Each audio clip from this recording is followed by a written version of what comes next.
Hello, fellow Sapiens, and a quiet welcome to Midnight Sapien. Whether you're sinking into your pillow after a long day, filling the quiet on a midnight drive, or just wandering through a moment of stillness, this space is for you.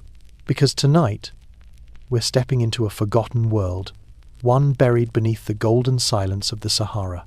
This is calm storytelling for wandering minds and ancient questions. What if I told you the largest desert on Earth was once a land of rivers, rain, and wild green abundance, a lost paradise, hidden in the deep breath between 10,000 and 5,000 years before now, where herds once roamed, and lakes mirrored a sky full of birdsong. But the story of the Sahara is not the simple tale of a land drying up. It begins not with sand, but with storms, seasons, and secrets.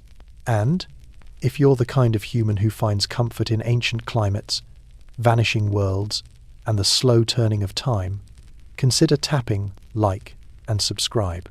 It truly helps this type of soft, thoughtful storytelling reach more minds like yours. Oh, and I'd love to know, where are you listening from right now? What time is it there? If you feel like sharing, drop a comment below. Just a quiet reminder, we are all listening together. By the way, if you drift off, that's perfectly okay. Chapters are in the description if you return tomorrow. Now, we begin with the first scent of rain on ancient grass. The wind, once sharp with cold, begins to shift. It carries something unfamiliar across the ancient bones of the Sahara. Not yet warmth, not quite water, but promise. The kind of promise that takes millennia to unfold. We are near the close of the Pleistocene. Not exactly a moment in time, but a slow unbuttoning of ice that began roughly 20,000 years ago.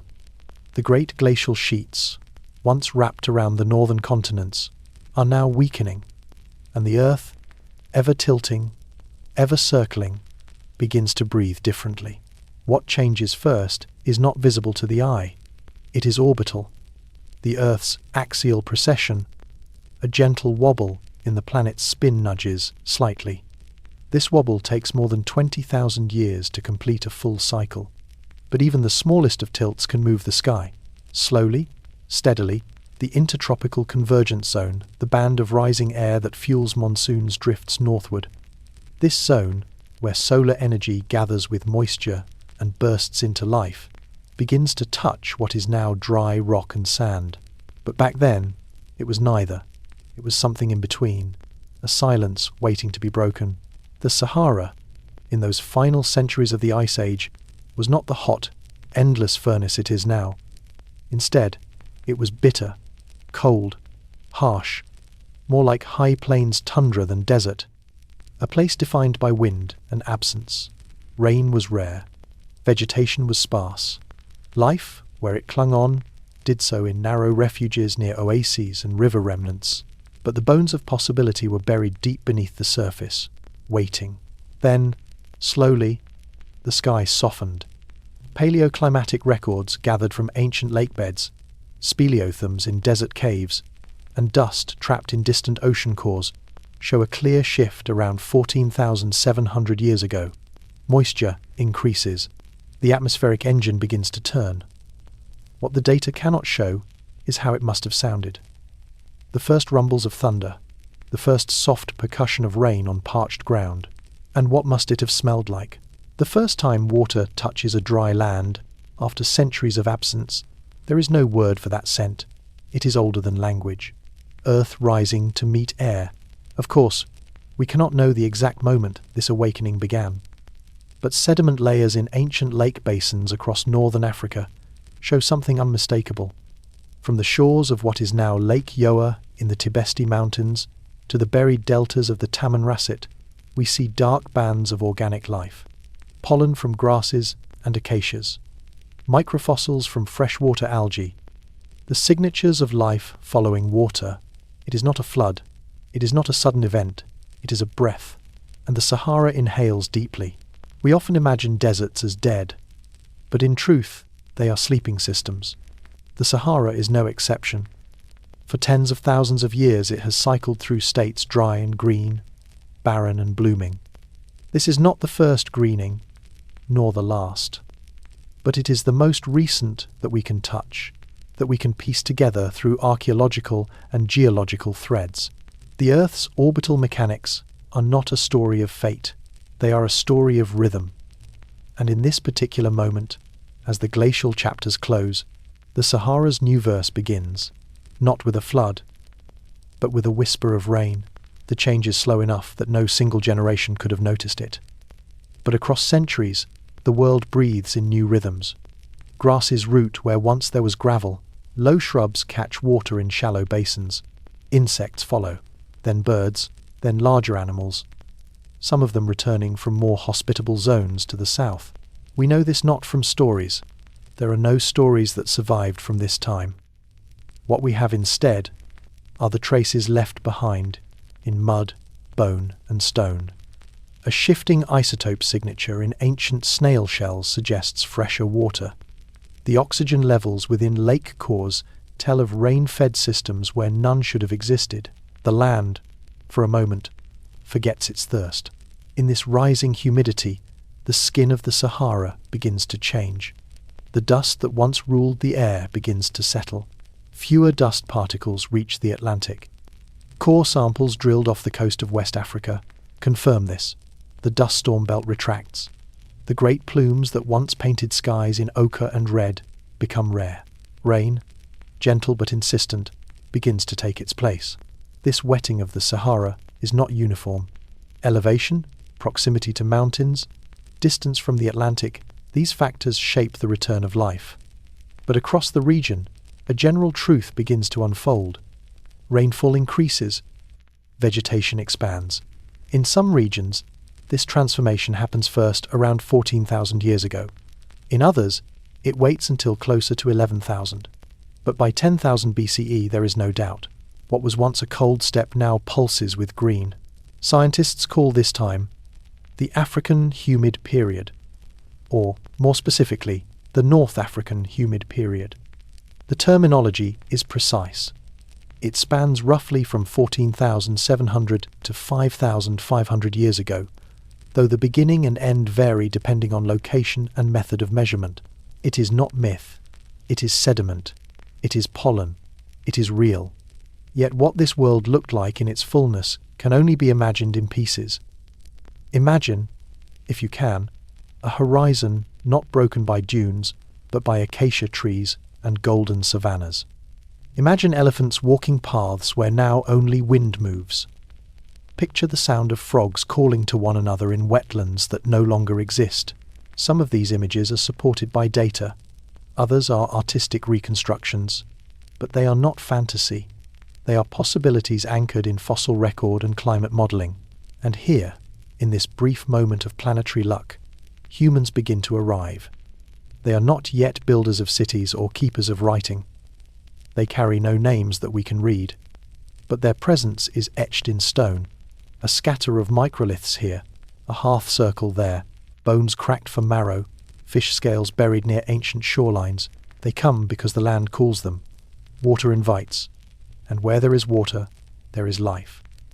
This migration into the Green Sahara is slow and uneven. It is not a wave, but a ripple. Small groups moving seasonally. Families setting camp by growing lakes. Clans following animals across fresh grass corridors. And yet, in each footprint, something begins. Not civilization, not yet, but continuity.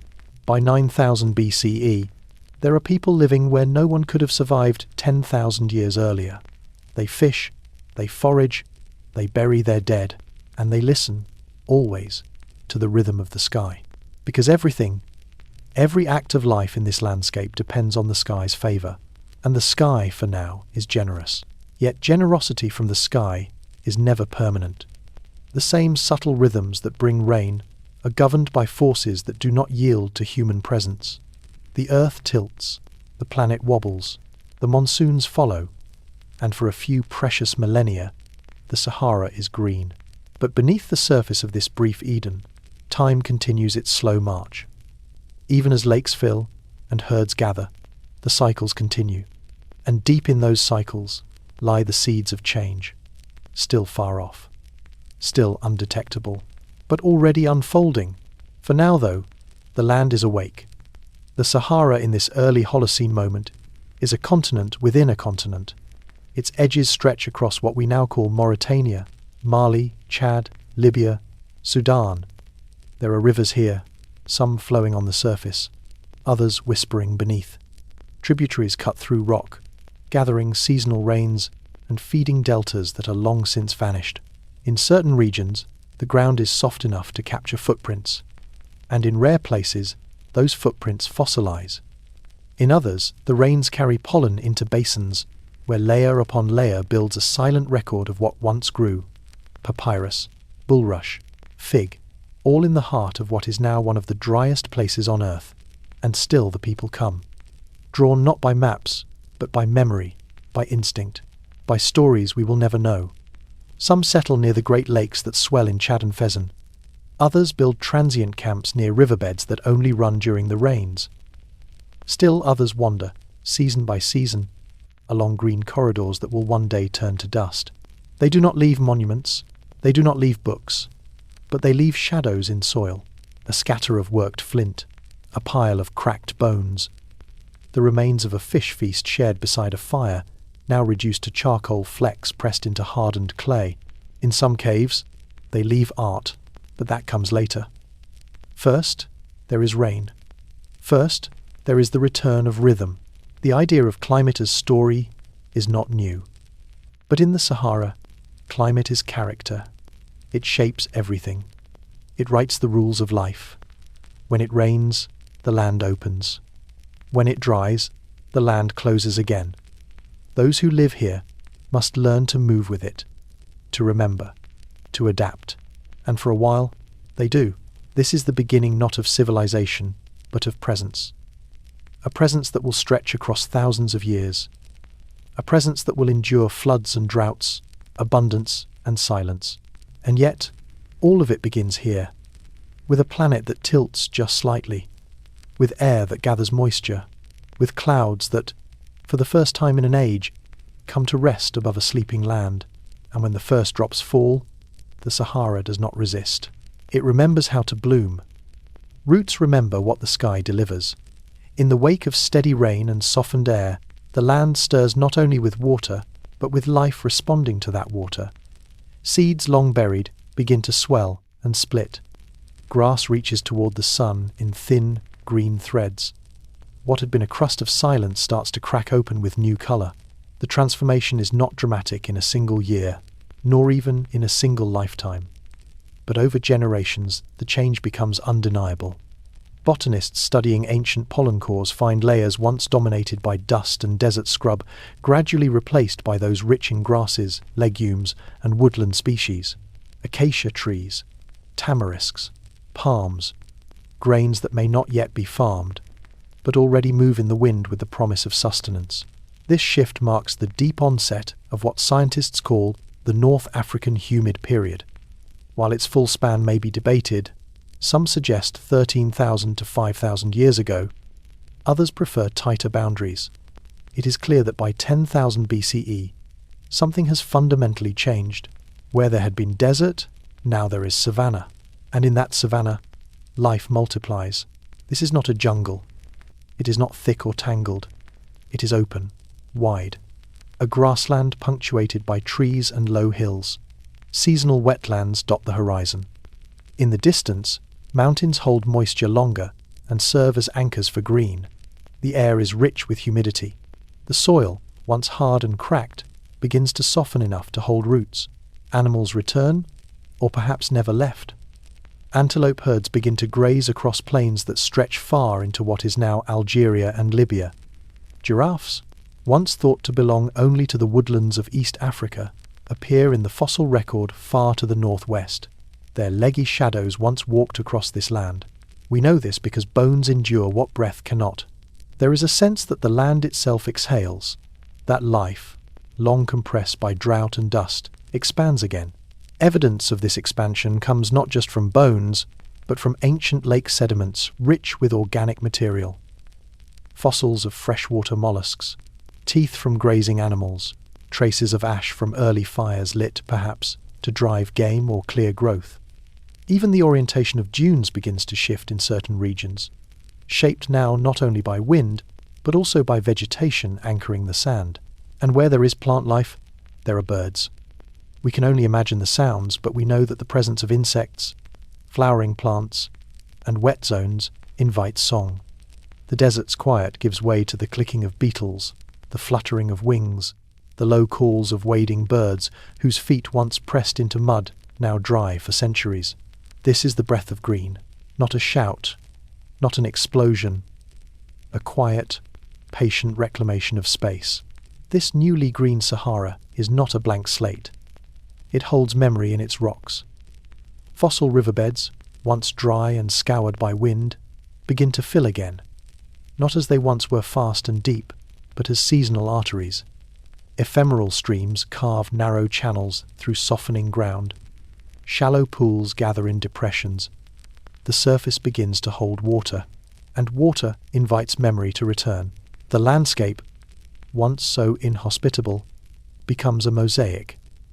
Savannas roll outward in every direction, broken by wooded patches and marshes. In some regions, full forests take hold dense enough to support browsing animals and offer shade to those who need it.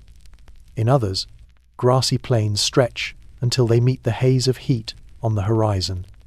The Sahara has become something else entirely. Not a desert, not quite a forest. Something liminal, something alive. Climate models and paleobotanical surveys together sketch a picture that still astonishes modern science.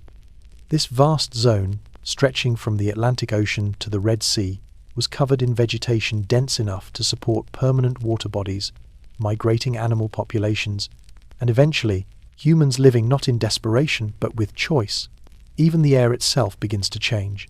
With more moisture in the atmosphere, temperatures soften, dust levels drop, the skies clear, photosynthesis increases, and in this brighter, wetter world, there is a feedback loop of life. More plants mean more rain is retained. More rain means more roots. More roots mean more stability. The system sustains itself at least for a time. There are echoes of East Africa here. Ecologists studying the pollen data from the Sahara during the Holocene often note the similarity to modern-day Kenyan grasslands or Sudanese acacia scrub zones. But the scale is far grander. The Sahara's green phase is not a fringe ecosystem. It is a full, region-wide transformation. What would it have looked like to witness this as a traveller? Perhaps one walks for a day across dry land, only to arrive at a basin alive with frogs and bulrush. Perhaps elephants leave tracks in soft mud that still holds the last light of morning dew. Perhaps the sky, so often empty in modern desert days, is instead laced with birds following seasonal rains. These are not fantasies. They are inferences drawn from feathers found in archaeological sites, from the presence of fish bones far from modern river systems, from dung beetle traces preserved in ancient sediment. Every detail hints at abundance. And yet, there is something temporary about it all. The Sahara has worn green before. It will wear green again, but never exactly the same way. This breath is different. It carries the scent of transition, of something new awakening, and something old preparing to shift. Because even as the land blooms, the sky still holds the script. In this phase of Earth's deep rhythm, the green Sahara becomes more than a landscape. It becomes a memory in motion, a living echo shaped by sunlight, tilt, and time. Every blade of grass, every hoofprint in soaked ground, is part of a planetary cycle so vast that it escapes human perception, yet leaves its imprint on the bones of the earth. Some of these bones are still being uncovered. In southern Algeria, ancient elephant molars are found where no elephants live today. In Niger, the jawbone of a hippopotamus lies beneath wind-blown sand. And in Libya, the vertebrae of crocodiles hint at waters deep and warm. These animals require more than puddles. They require permanence. The evidence suggests not a flash of green, but a sustained biome, rich enough to support breeding, migration, and complex interdependence. It is hard to reconcile this with the Sahara we know now. But that is part of the mystery. The land keeps secrets.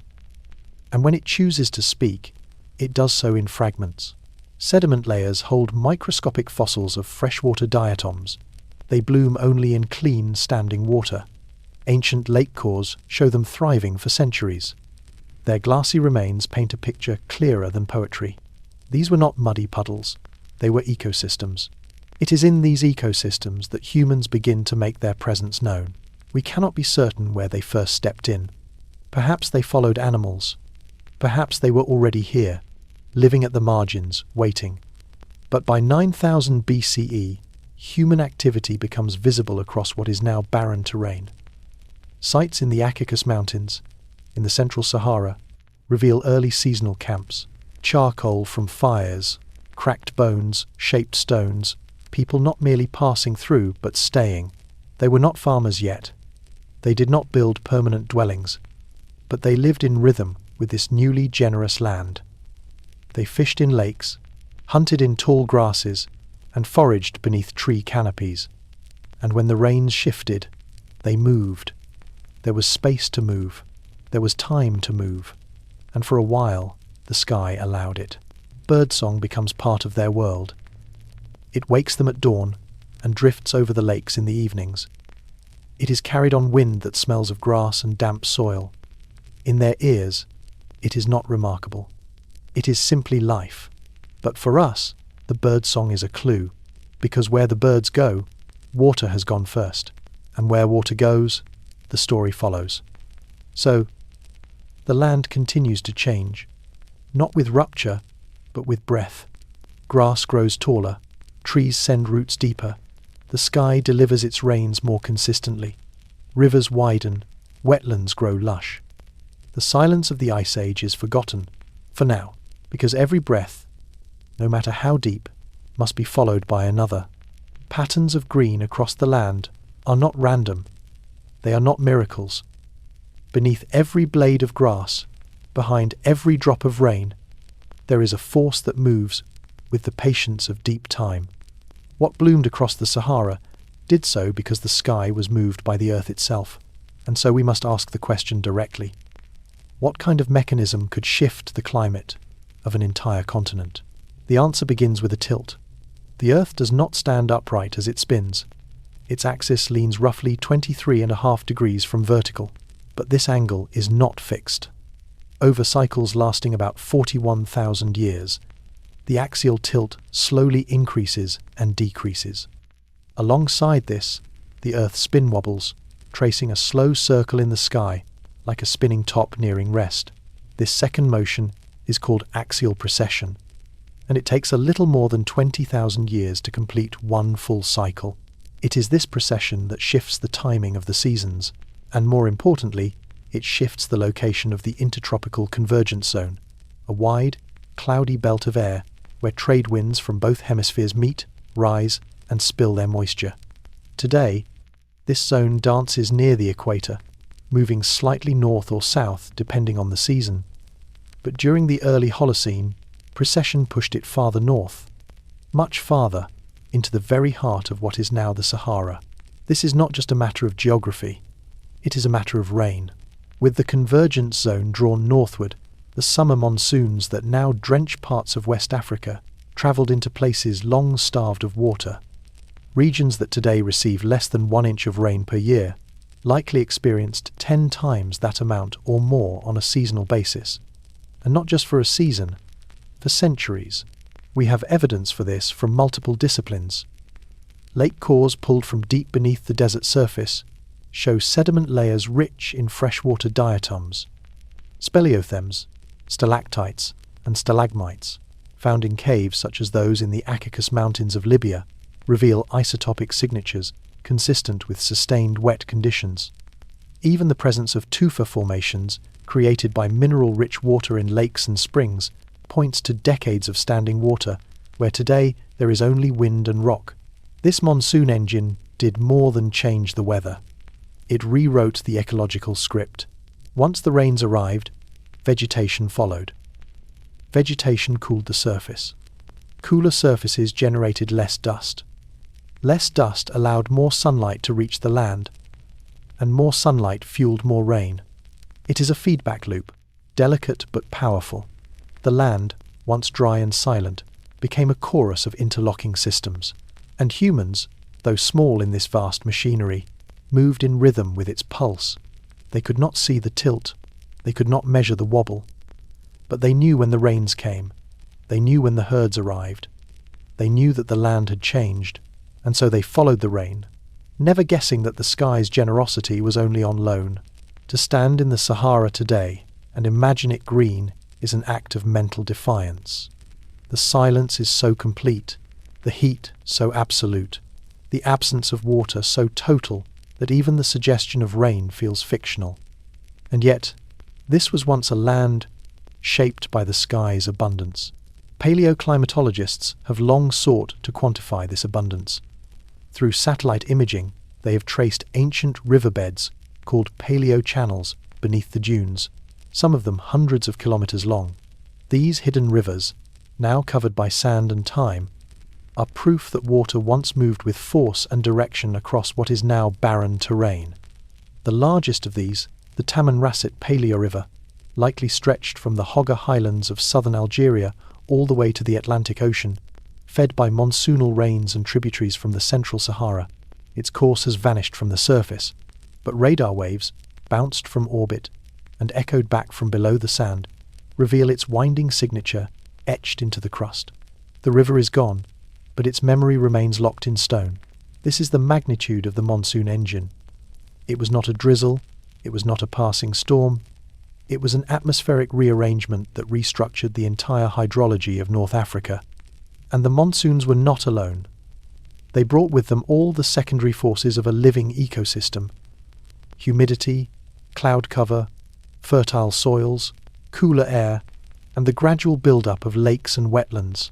These lakes, some small, some immense, are key to understanding the scale of the transformation. Lake Megachad, now reduced to the dusty remains of the Baudelaire Depression, once stretched over 300,000 square kilometers. For comparison, that is nearly the size of modern Germany. Fed by rivers born from monsoonal runoff and rainfall, it supported fish populations, waterfowl, aquatic plants, and eventually humans, all of them tied to the rise and fall of the monsoon belt. At the heart of this expansion lies the subtle mechanism of axial precession. The tilt and wobble of the planet do not sound like climate drivers. They are too gentle, too slow. But over time, they determine how much sunlight reaches each hemisphere during a given season, and that sunlight, in turn, powers the monsoons. This is orbital forcing. It is not immediate, it is not dramatic, but it governs the long-term cycles of wet and dry that sculpt the boundaries of deserts and forests. The people who lived through this green phase of the Sahara had no language for orbital dynamics, but their lives were written by it all the same. When rains came, they stayed. When grass grew, they followed animals. And when lakes formed, they settled along their shores, leaving behind fish bones, fire pits, and stone tools scattered like whispers of presence. They did not worship the tilt of the earth, but they built their lives in the spaces it made possible. No human eye ever saw the earth tilt. No community gathered to witness the intertropical convergence zone migrating north. And yet, in the way they built their camps, in the routes they walked, and in the places they chose to return to year after year, there is evidence of a people living by rhythms far larger than themselves. In many places, archaeological layers from this period show bursts of occupation that coincide with peak monsoon activity. In lake basins, such as those at Gobero, in what is now Niger, human remains are found among the sediments of freshwater lakes. Fish bones lie beside human burials. Pottery fragments mingle with burned seeds and pollen. Everything suggests not a wandering band on the edge of survival, but a community living in abundance. That abundance came from above. The rains were not always predictable. Some years came later than others. Some pools dried too soon. But in the span of centuries, this was a wet Sahara, and those who lived here adapted to the monsoon's moods with fluidity. They did not farm yet, but they knew how to wait. They knew how to read the wind, to follow the tracks, to move with the herds and birds and seasonal floods. And then, something shifted. The The same forces that brought the rains were never still. Orbital cycles continued. The tilt adjusted. The Earth's axis precessed slowly along its path, and with time hundreds of years at first, then more quickly the monsoon belt began to retreat. Not because of sin, not because of fire or war, because the Earth continued its silent turning. Rainfall decreased. The lakes shrank, rivers narrowed, and the feedback loops of moisture and growth reversed. What was once green began to fade. The monsoon engine, which had carried life deep into the desert, began to slow. We can see this shift in the same records that revealed the wet phase. In the cores of dried lake beds, the rich organic layers give way to silt and dust. Pollen from grasses disappears. Salt crystals return. Wind-borne sand reclaims the land. In human terms, this happened slowly, but in planetary terms, it was fast. The Sahara, once green, was once again becoming desert. And yet, the traces of that engine remain, in every cave painting of swimming figures, in every forgotten shell deep beneath the dunes, in every river channel that no longer flows. What this reminds us is that climate is not fixed. It breathes, it pulses, it dances with the Earth's cycles. And while we often speak of deserts and forests as if they are eternal, they are instead the echoes of ancient skies. Those who lived in the Green Sahara knew only that rain had come. They did not ask why. But we, looking back through sediment and starlight, must ask the question now. What other green worlds have come and gone, just out of reach, written in the tilt of a planet? Some worlds vanish without a sound. Others vanish so slowly that their fading becomes part of the silence itself. Across the Sahara, what remains of once mighty rivers lies buried in that kind of quiet.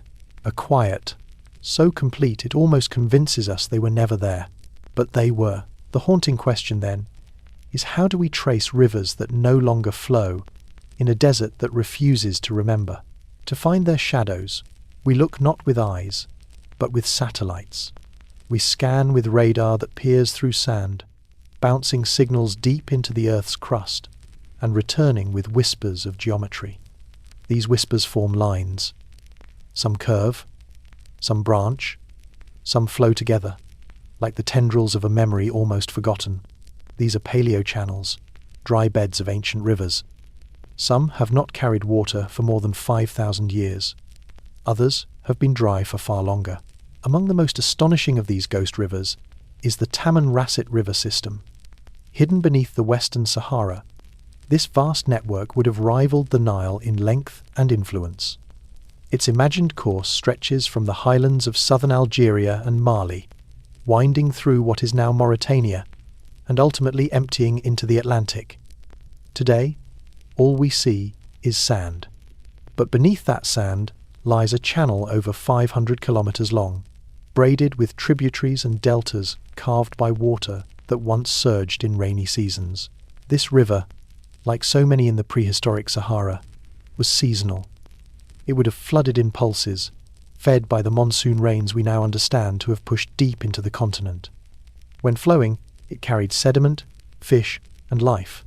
When still, it left behind wetlands, oxbow lakes, and fertile basins. And then, it disappeared.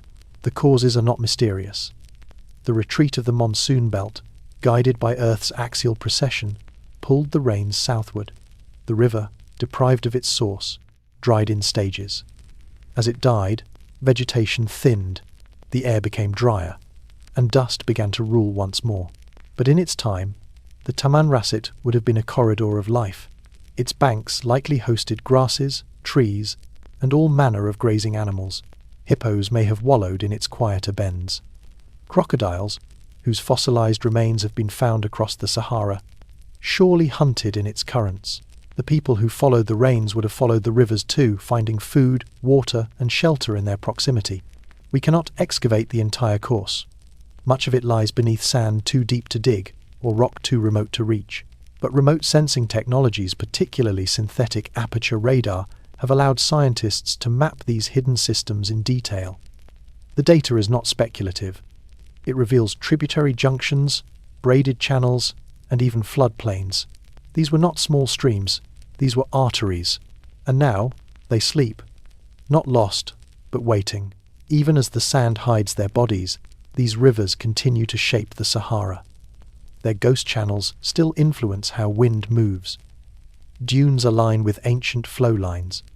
In some places, low depressions in the land remain damp just a little longer after a rare storm, suggesting a memory encoded in topography. We cannot see the rivers, but the land remembers their paths. This memory is not only geological, it is biological. Across the Sahara, fossil deposits reveal creatures that should not be there. Fish vertebrae lie far from any current water source. Mollusk shells cluster in once submerged basins. The bones of crocodiles, long, curved, unmistakable, are found in places where today not even frogs can survive. These fossils are more than curiosities. They are markers of a vanished ecosystem, one made possible only by rivers that no longer run. And yet, there are more than just bones. In a few rare places, the ancient watercourses gave rise to soils that still support life. In the Fezzan Basin of southwestern Libya, for example, researchers have identified fossilized river networks that once fed an interconnected lake system. While now mostly dry, this region retains patches of fertile ground, exploited in modern times for oases and small-scale agriculture. These are not miracles. They are remnants of a time when rivers bled life into every corner of the desert. Perhaps the most surreal revelation is not just how large these rivers were, but how many of them existed. Beyond the Tamanrasset, there are traces of other systems, the Wadi Saura, the Irhaha, the Kufra Basin rivers. Each of them fed lakes, joined wetlands, or flooded plains. Each helped build a Sahara that could once host megafauna, birds, amphibians, and eventually human communities tied not to scarcity, but to seasonal abundance. We infer these communities from their residue stone tools, hearths, animal bones with cut marks. Many such finds are clustered along the edges of ancient channels, suggesting that humans chose to live along these watery corridors, much as they do elsewhere in the world. What the bones cannot tell us, we can only guess. Did children swim in shallow eddies? Did hunters hide in reeds waiting for gazelle? Did families sleep beside riverbanks, lulled to rest by the slow churn of water and frog song? We do not know, but we know they were there. The archaeology is clear, the story is scattered, but persistent. And when the rivers failed, they likely did not fail all at once. Some tributaries dried earlier. Others became seasonal before vanishing completely. Communities would have felt the change slowly, perhaps without knowing what it meant. A missed flood, a shrinking pond, a longer walk for fish, then another, and another, until what had been a river became a memory shaped in dust. As the water disappeared, the land was left to harden. Grass withdrew, trees thinned, and the once teeming riverbanks gave way to cracked sediment and slow encroaching sand. But even in their absence, the rivers carved more than soil.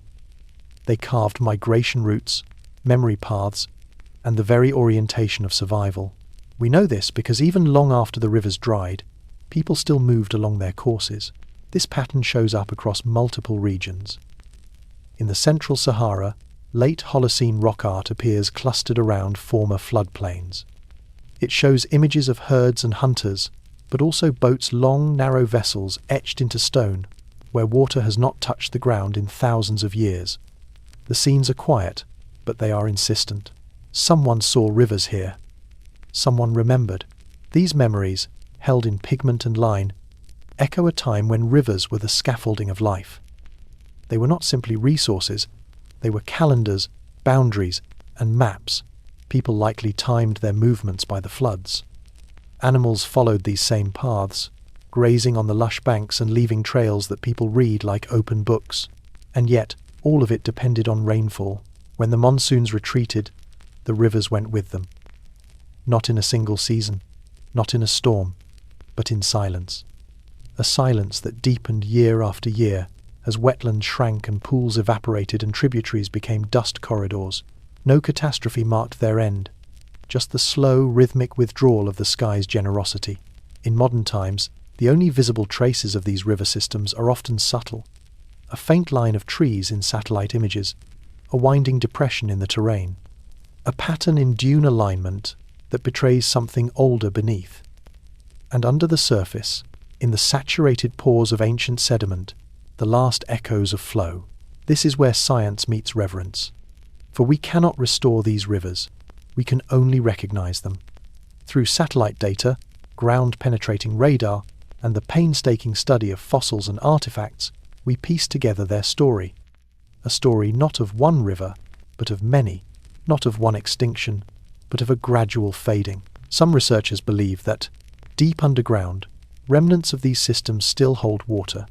Fossil aquifers, buried under meters of sand, contain ancient rain from the days when the Sahara pulsed with life. In places like the Nubian sandstone aquifer and the continental intercalaire, groundwater flows beneath deserts that no longer remember the touch of rain. This water, unreachable without drilling, is the last breath of rivers long buried. And so, the rivers remain, not on the surface, but in layers. Geological layers, hydrological layers, even in cultural memory, where they persist in petroglyphs, and in the quiet direction of old nomadic paths, the sand sleeps on top of them. But they have not vanished. They are not gone. They are only hidden, waiting for the tilt of the earth to shift once again, and for rain to remember the way home.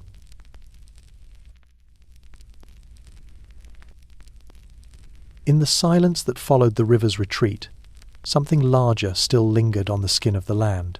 What happens to a lake when it forgets its own name?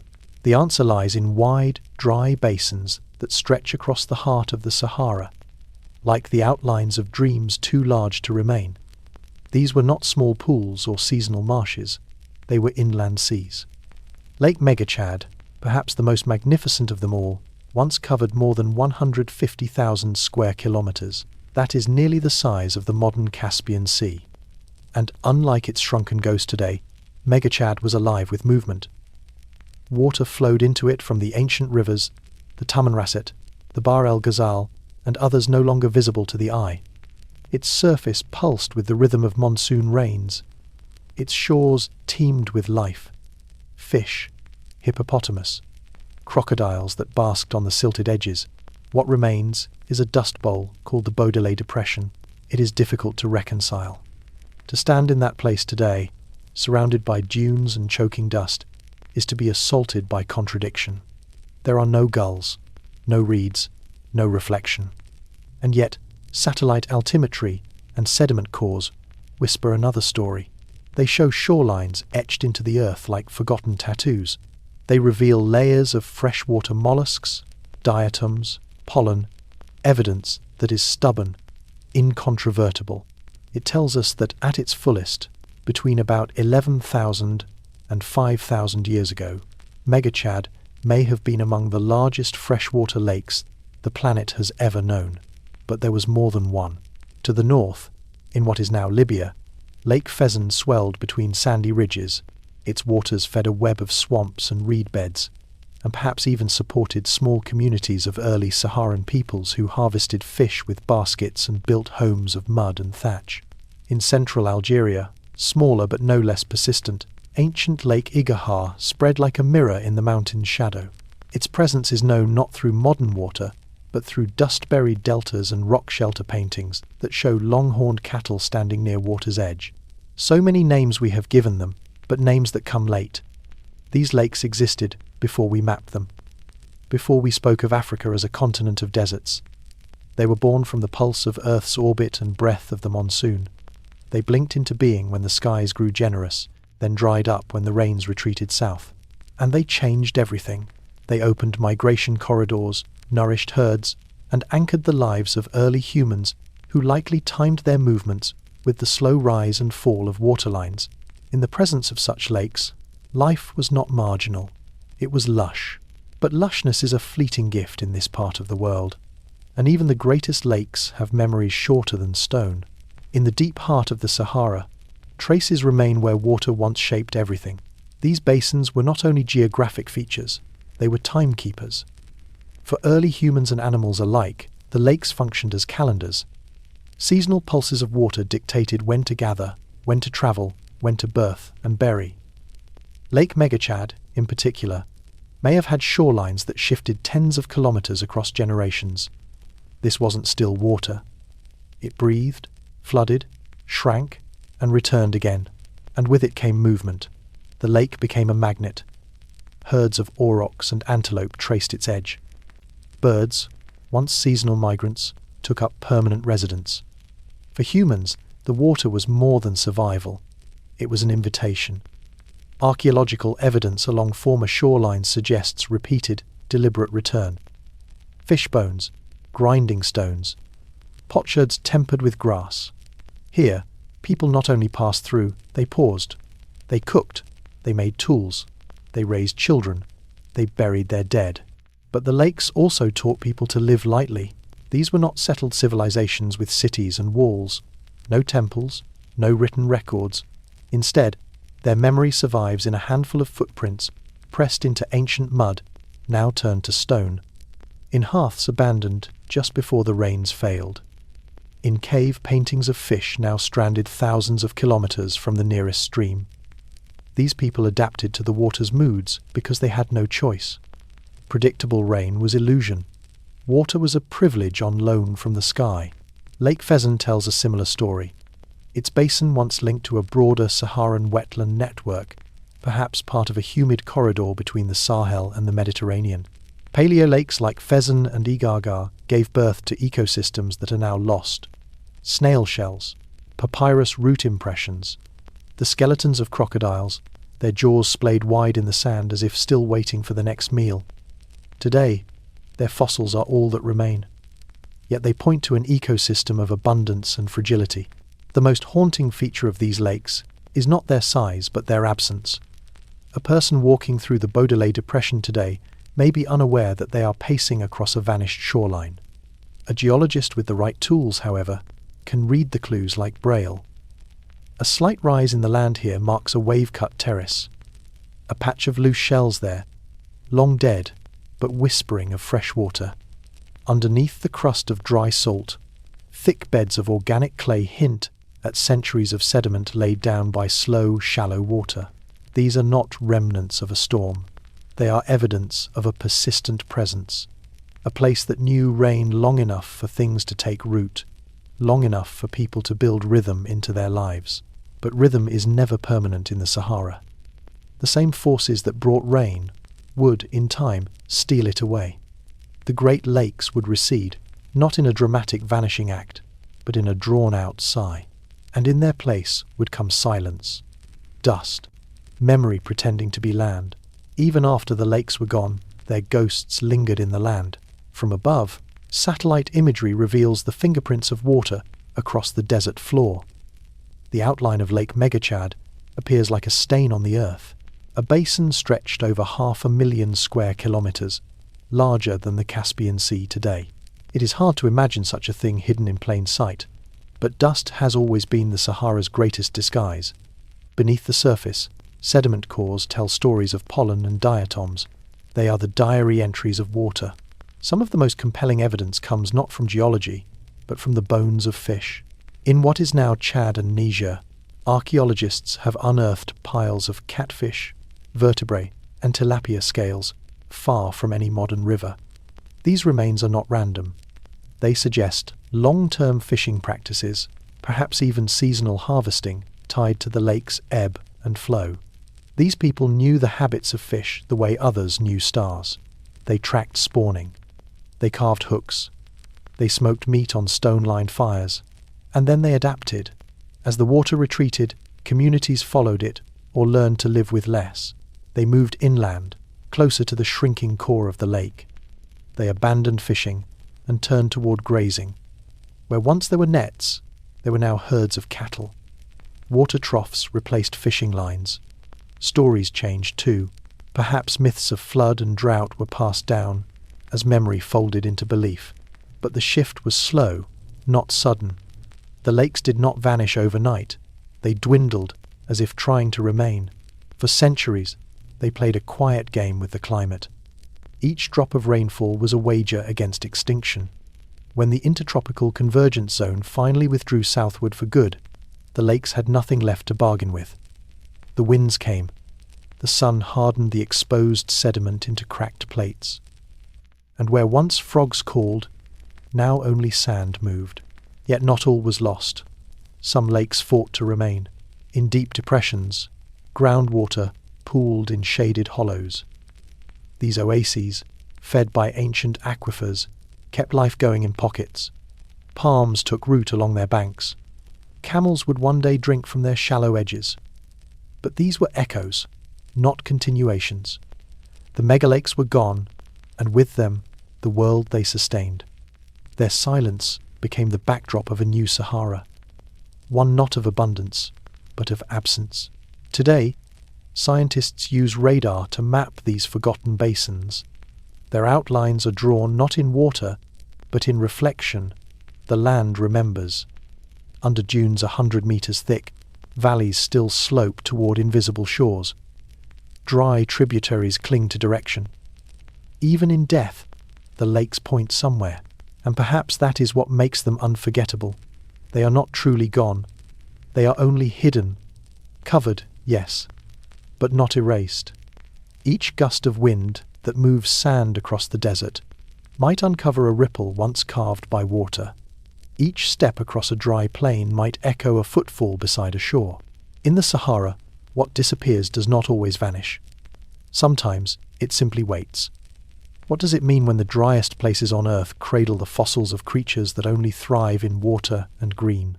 The paradox is startling. In the heart of the modern Sahara, where the wind scours stone and the sun shrinks every living thing, lie the remains of giants, fossils of giraffes, elephants, hippos, water buffalo, and even fish. Scattered across this vast and searing emptiness are the bones of a time when life galloped and grazed and splashed, not merely survived. These are not outliers, not random finds stumbled upon in isolation. They form a pattern, a quiet, fossilized chorus. Take the site of Kizeba in Egypt's western desert. There, in the late 20th century, paleontologists uncovered vertebrae and long bones belonging to now-vanished megafauna. Species that today cling to wetter belts of Africa once thrived in this region. And this was not limited to Kizeba. In the Enedi Plateau of Chad and in the Tadrat Akakos of Libya, dig sites yield similar surprises. Fossilized teeth of aquatic species, traces of antelope and elephant herds, and in one especially surreal case, petrified footprints of a herd of giraffes, mid-step, locked forever in now hardened mud. How do we explain this strange gallery of ghosts? The answer, in part, lies beneath the soil. During the North African humid period, the Sahara was not desert, but grassland. From around 11,500 years ago until roughly 5,000 years ago, rainfall swept regularly across these latitudes. It was enough to sustain wetlands, lakes, rivers, and all the ecosystems that depend on them. Plants rooted deep, trees grew tall, animals followed. Elephants, for instance, require immense quantities of water, up to 200 litres per day. They cannot survive without it. Their fossilized presence in places like Wadi al-Hitan or Nabta Playa tells us plainly this land once quenched such thirst. These regions did not merely host the occasional seasonal pool, they were consistent, verdant, and alive. And then there are the hippos. These animals are nearly fully aquatic. They must remain submerged for most hours of the day to regulate body temperature and moisture. Their fossils, found in multiple Saharan locales, push the story further. The environment was not just green, it was blue too, with deep, wide lakes and thick reed beds, enough to hide whole families of massive, grunting beasts. It is humbling to realize how recently this transformation took place. In geological terms, this wasn't ages ago. The bones we now find belong to creatures that walked this region well after humans had invented agriculture. They lived, thrived, and died in a world already populated by people. That proximity, that overlap between wild megafauna and early human settlement, hints at a relationship. But it also complicates the timeline. Because as scientists piece together bone fragments and sediment cores, the lines between ecological and human histories blur. What was it like to walk through a land where red sand met green bone? to live in a place that whispered both life and its loss. That is what we must now attempt to imagine. The silence of the Sahara today is not the silence of emptiness. It is the silence of a buried memory. To a trained eye, the desert floor holds contradictions. Stone tools lie beside petrified fish. Elephant molars protrude from cracked sediment just meters away from sun-bleached sand dunes. No single species tells the whole story. Together, they whisper of a different world. In 2007, scientists drilling into the heart of the now barren Fezzan Basin in southwestern Libya made a startling discovery. Their cores brought up layer upon layer of dark, organic-rich sediment. Embedded in these ancient lake beds were fragments of hippo bones, turtle shells, and aquatic snails. The layers dated back over 7,000 years. Here, in what is now a wind-blown wilderness of ochre stone, a freshwater ecosystem once pulsed with life. And it wasn't alone. Lake Megachad, to the southwest, once one of the largest lakes on Earth, hosted water buffalo herds and crocodiles the size of boats. In the air above, ibises and herons cut through a humid sky. Along its shores, giraffes and antelope grazed beside human campsites, evidenced by burnt seed shells and flint scatter. The lake's shoreline wasn't just habitat, it was home. Imagine it. A world where the roar of lions echoed, not across savanna but across wetlands, where giraffes left hoofprints, not in dust, but in mud, where the night was pierced by insect hum and frog chorus, not silence. But the green didn't last, and the bones began to pile up. What makes these bones especially haunting is their preservation. In places like Wadi El Hitan, Valley of the Whales, and Wadi Hawa, erosion and time have peeled away just enough surface to reveal the past in anatomical detail. Long bones still articulate. Skull fragments rest near their original neck vertebrae. It is as if these creatures simply lay down and turned to stone. And in some cases, they did. In parts of the central Sahara, flash floods covered the carcasses of animals in fine, mineral-rich silt. Decomposition slowed, sediment hardened, fossils formed. These sudden burials freeze moments in time. A juvenile antelope caught mid-fall, a crocodile dying at the edge of a retreating pool, a pair of giraffes lying side by side. The positions matter. They suggest drought, starvation, the green dying into brown. The slow desiccation of the Sahara was not uniform. Rainfall faded in pulses. Some areas stayed wet for longer than others. As lakes shrank and rivers choked, animals moved with the water, but eventually, water failed them all. One by one, the species disappeared from the record, not into extinction, but into exile. They retreated southward, toward the tropical rain belts. The fossil map of Africa confirms it. A line of disappearance traces their path, from green memory to red silence. Yet even in absence, they left their shape behind. In bone, in mud, in rock. They left a story that would take millennia to read. Bones alone do not lie. But they do not explain either. The meaning must be coaxed from silence.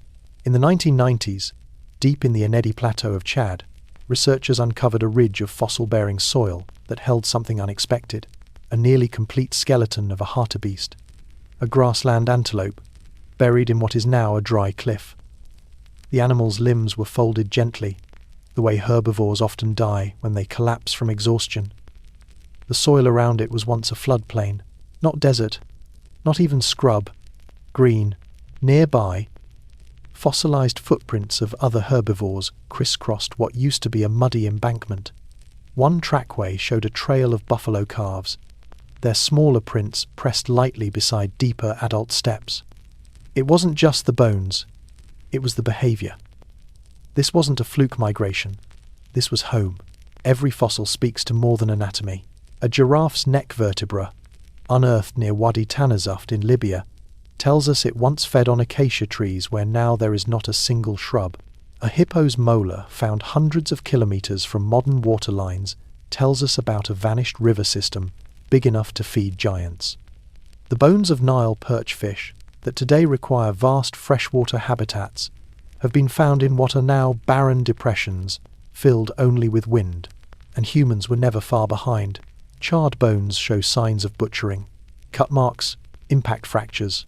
Ancient humans hunted here, not in desperation, but in abundance. They roasted gazelle over open fires, processed elephant joints with stone axes, and discarded turtle shells in middens that would later fossilize. The scene is not one of primitive struggle, it is of ecological rhythm. People lived where water flowed and the bones were fresh. But even as green reached its height, change began to stir. Stratigraphic cores from Lake Yoa in northeastern Chad show a slow but unmistakable drying trend beginning around 5500 BCE. Each year, slightly less rainfall. Each season, lakes that took a little longer to refill. The lush environment began to fragment. Woodlands gave way to open grassland gave way to steppe, and then to dust. The animals were the first to sense the change. Fossil sequences show a decline in diversity. Giraffes vanish from some regions, then hippos, then crocodiles. The great migration southward had begun. A retreat not from predators or plague, but from the sky itself. In their wake, bones, bleached, broken, sometimes whole, sometimes tangled with the bones of others in a final congregation around a drying waterhole. These are not the ruins of cities. They are the ruins of a biome, a memory of life so vast and rich it had no need for walls or roads, only grass, water, and time. What remains today is not absence. It is presence transformed, red earth packed with old echoes. The wind stirs sand across half-buried horns and tusks. Somewhere below, a giraffe's skeleton curls beneath meters of silence, and the desert breathes over it, carrying no trace of hoofbeats. But they were there, once, and the bones remember. The bones of animals were not the only remnants scattered beside the vanished lakes. Charred seeds, carved flint, and whisper-thin flakes of obsidian still sleep beneath the sand, relics of hands that once fed fires and families. Where water once pooled under a generous sky, people came, not with conquest or cities, but with the quiet persistence of presence. The silence of today's Sahara is a canvas layered with the soft echoes of lives that have long since passed.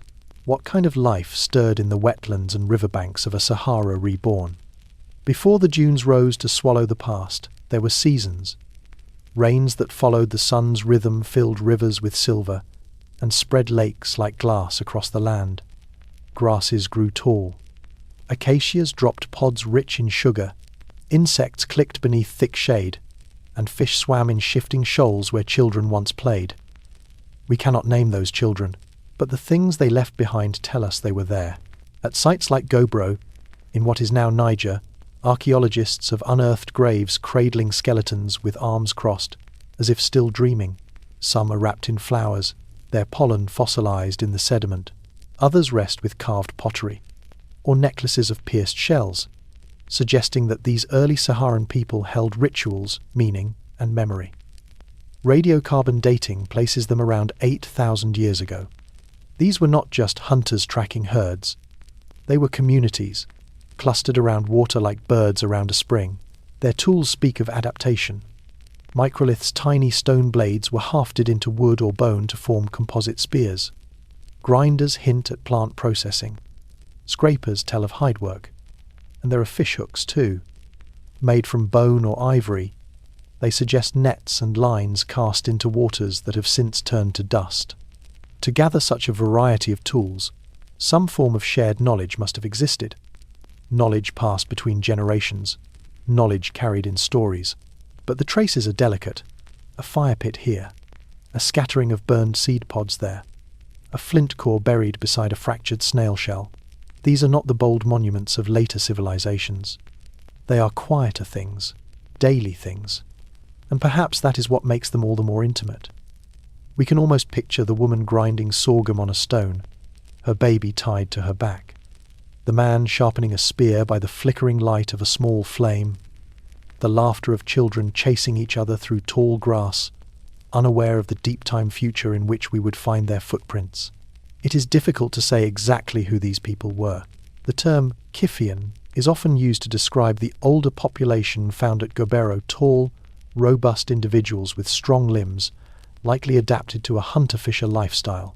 Later burials from the same region belong to the Tenarians, a more gracile group, perhaps semi-nomadic pastoralists.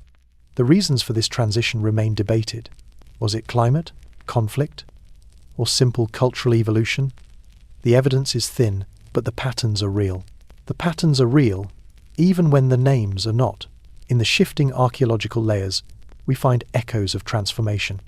What began as bands of hunter-gatherers hugging the shores of megalakes slowly shifted into something more tethered. Pottery appears. Not crude or accidental, but shaped with intention, sometimes decorated with simple motifs. This was the quiet revolution of storage. To store is to settle, to return, to wait.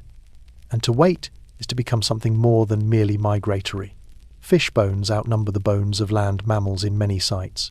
Tilapia, catfish, perch species now absent from the interior Sahara were once abundant.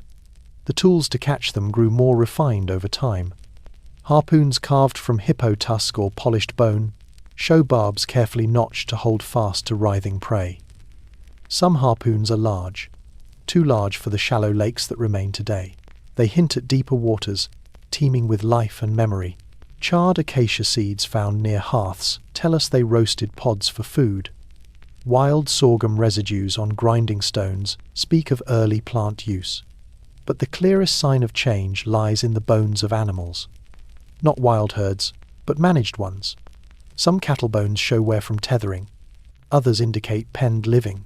It is here, in the archaeology of diet, that we see the first signs of pastoralism breathing into the land. To herd is to plan is to invest in place. Pastoralists likely moved with seasons, but they moved differently than hunters. They carried their food with them. Cattle were wealth, warmth, and spirit. The bond between human and herd is as old as myth. In Saharan rock art, painted and etched on stone faces that still stand against the wind, cattle are not just depicted, they are honoured. Spiraled horns, upright tails, they dominate the scenes more than people do. But this chapter, though centred on emergence, is also laced with fragility. There is no permanence in these camps. The houses were probably thatched or built with reed and mud, now long vanished. Fire pits remain only as darkened soil rings. Tools are scattered, as if abandoned mid-task. At some sites, the layers end abruptly, as if a season never returned. As if the rains failed, and the people moved on. And always, there is the shadow of the lakes. Lake Megachad, Lake Pheasant, smaller bodies like Lake Gobero. These were the lungs around which life gathered, and like lungs, they could collapse. When water receded, so too did the life it sustained. The archaeological record thins in pulses, tied closely to rainfall patterns reconstructed from sediment cores and fossil pollen.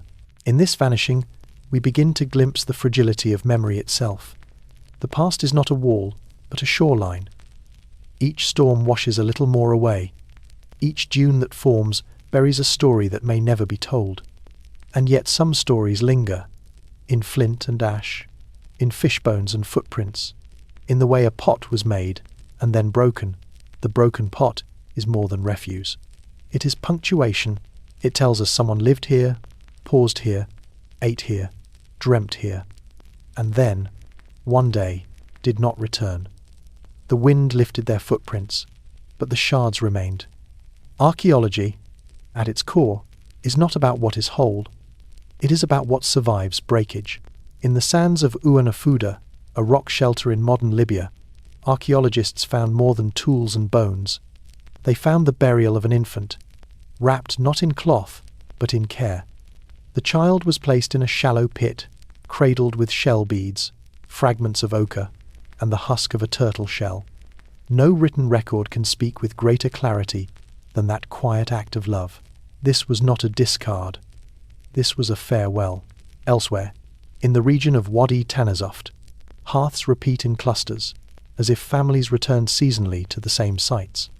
Grinding stones worn smooth by generations of hands lie beside fish scales so fragile they crack under breath.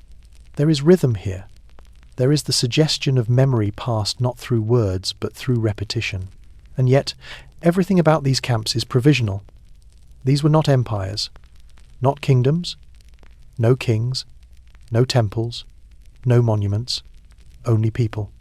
People who knew the floodplains like the backs of their weathered hands. People who read the cloudless skies like books.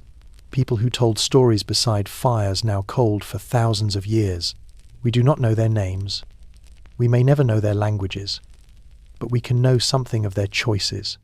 The tools they made speak of intelligence tuned to survival. The places they returned to suggest an intimacy with season and soil. And the bones of their meals speak of abundance, but not recklessness. The fish were taken, but not all. The animals hunted, but selectively. These people knew not to drain the source.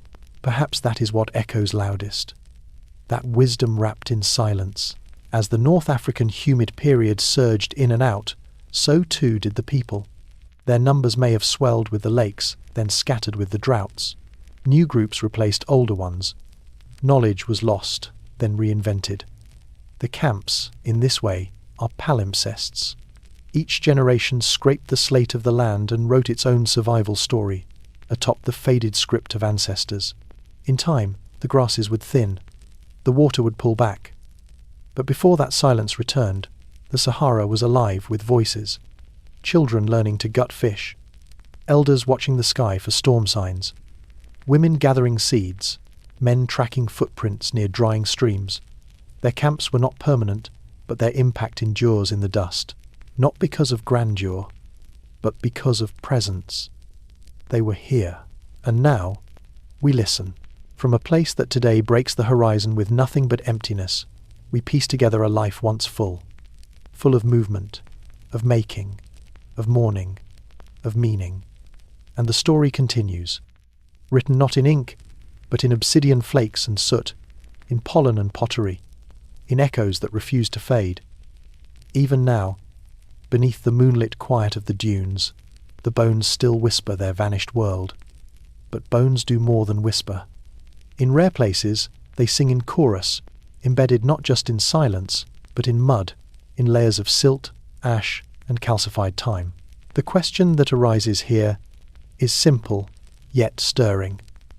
What happens when a desert reveals a graveyard, not of extinction, but of community? Somewhere in the heart of Niger, a place once overlooked by wind and wanderer, now echoes with quiet revelations. Gobero, an ancient lakeside basin cradled in the Tenere Desert. For thousands of years, this place lay hidden beneath shifting dunes, like a breath caught in the throat of the Sahara. It wasn't until the early 2000s that a team of scientists led by Paul Sereno stumbled across something remarkable. Not fossils of beasts, not just bones, but signs of people, families, a culture buried not by catastrophe, but by sand and time. They found over 200 graves, some clustered like constellations. Adults, children, the elderly. Skeletons laid out with care, sometimes adorned with jewelry or tools. One grave in particular silences even the most skeptical eye. A woman and 2 children, her arms stretched gently toward the smaller child's skull. The 3 lay in eternal embrace, their bones undisturbed for thousands of years. Radioisotope analysis dates this grave to nearly 5,000 years ago.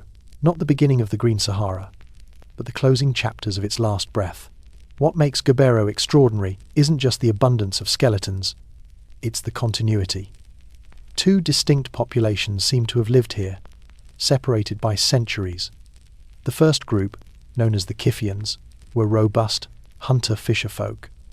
Their bones speak of power, broad shoulders, thick femurs, heavy musculature shaped by hard work and protein-rich diets. They lived around 9,000 years ago, during the Sahara's greenest phase. Back then, the lake at Gobero was wide, ringed with grasses and reeds. Fish darted beneath the shallows. Hippopotamuses wandered the shores. Children likely splashed barefoot in warm water. unaware they were living inside a future desert. Then, silence, a pause in habitation. Climate records suggest the rains faltered, the lake shrank, the grass turned brittle. Gobero lay dormant for over 1,000 years. When people returned, they were different. The second group, known as the Tenarians, were more gracile, slighter in build. Their tools were more refined, pottery more decorated. Their diets appear to have included more plants, perhaps signalling the early stirrings of pastoralism. They did not merely return to Gobero, they reclaimed it. They made it home again. This overlap of lives, these layered traces of families adapting, vanishing, and returning, offers a haunting portrait of resilience, of adaptation written not in ink, but in bone. And yet, there is no writing. No names etched in stone. No known gods or rituals recorded in clay. What survives are only arrangements. The care with which a skull is turned. The way beads are scattered at the feet of a child. And from these, we infer something remarkable. They remembered each other. Memory, in a world without writing, lives in gesture, in repetition, in the patient placing of the dead beneath the earth. At Gobero, memory is encoded not in monuments, but in positions of rest. Some bodies were laid with arms folded, knees bent gently toward the chest. Others were stretched in the direction of the lake, as if still watching for fish, still waiting for rain. Archaeologists began to notice something deeper than coincidence in the way these burials were arranged. Patterns emerged, clusters that suggested familial ties, rituals performed not for grandeur, but for grief. One grave contained a man, buried with a pot near his head, its surface still patterned with ancient impressions of woven grasses. Another bore a necklace of ostrich shell beads, arranged delicately along a child's spine. These were not random artifacts, they were offerings, farewells. Even more startling were the traces of pigments. Red ochre stained some of the burial sites, hinting at ceremonial rites. In some corners of the Sahara, this colour rich, earthy, symbolic has long been associated with rebirth, blood, the cycle of life, and return. If Gobero's people painted their dead with ochre, what did they believe about the journey that followed? Were the painted bones a kind of map for the soul? Above ground, the living crafted their tools with similar attention. Flint knives, scrapers, and arrowheads lie scattered across the basin, shaped with care, but not extravagance. The style is utilitarian, yet precise. One can imagine someone, perhaps a mother, napping stone beside a fire, while her children laughed at the shoreline. Gobero was a home, not a battlefield. And the lake itself? It was the lifeblood of their world. Sediment cores drawn from its dry bed reveal a layered history of its moods. During the Kiffian era, it swelled large, brimming with fish, attracting waterbirds and crocodiles alike. The people left behind fish bones in abundance, Nile perch, catfish species that could only thrive in deep, warm waters. This wasn't a seasonal pond. It was a stable, nourishing lake, a centerpiece of existence. Then came drought, 1,000-year silence broken only by wind. The Kiffians vanished, their bones settled into the earth like seeds. And then, with the return of rains, the Tenarians arrived. They brought not just new tools, but new practices. Some pottery fragments suggest the boiling of milk, a hint that cattle may have grazed nearby. If true, this makes Gobero not just a home, but a threshold. A meeting place between old ways and new, between foraging and herding, between one version of humanity and the next. Yet despite these changes, one thing remained constant. The lake drew them in, like a magnet wrapped in memory. Whether born into its embrace, or led there by wanderlust, both peoples returned to its shores. For water, for life, for belonging. And when death came, it came softly, with care. Burial was not an afterthought. It was a final act of devotion, performed in stillness and sand. Some of the graves at Gobero speak louder than any monument ever carved from stone. One in particular captures the breath.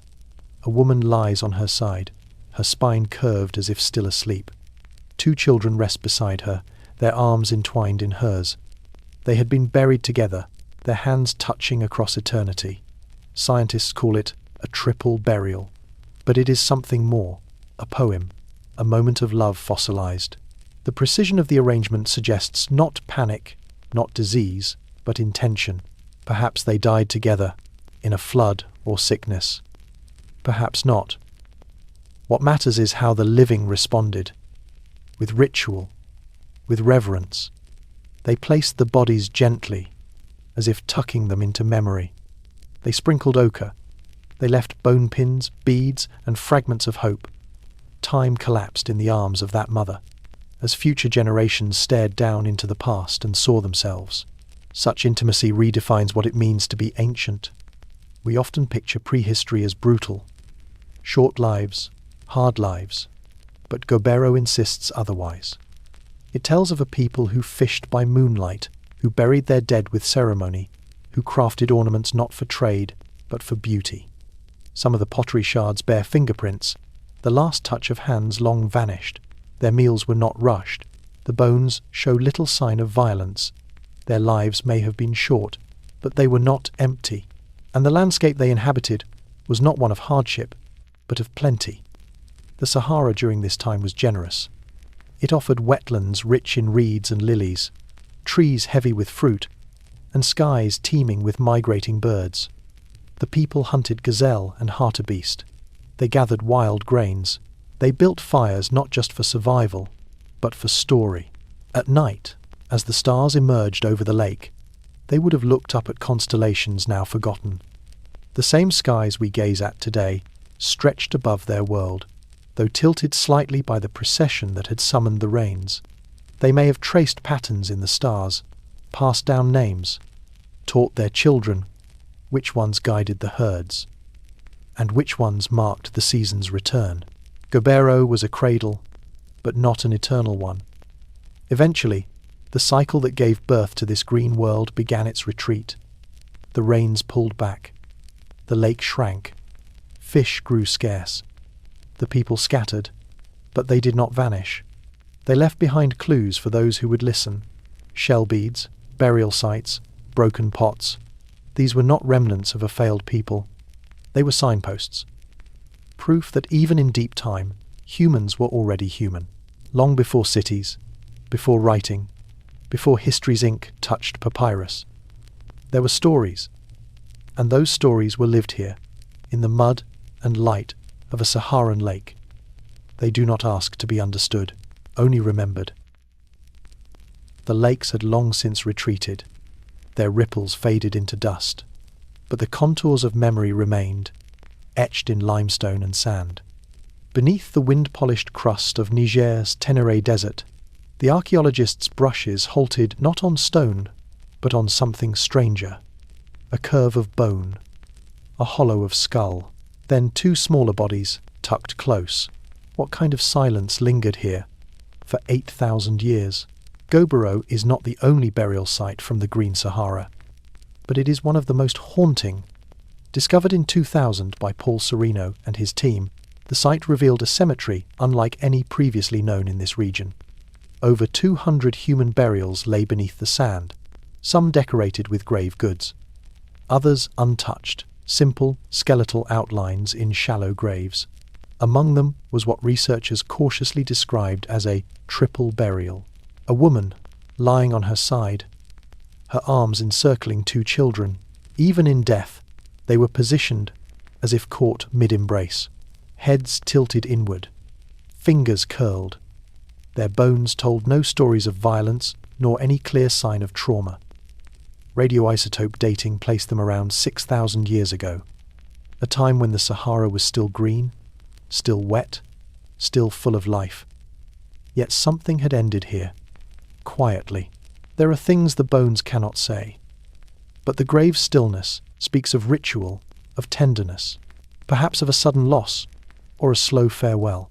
The woman, likely in her 30s, was buried alongside an 8-year-old and a 4-year-old. Their positions were deliberate, careful. Flowers once rested beside the children's heads. Pollen analysis found remnants of wild blossoms now extinct in the region. Someone had knelt here. Someone had grieved.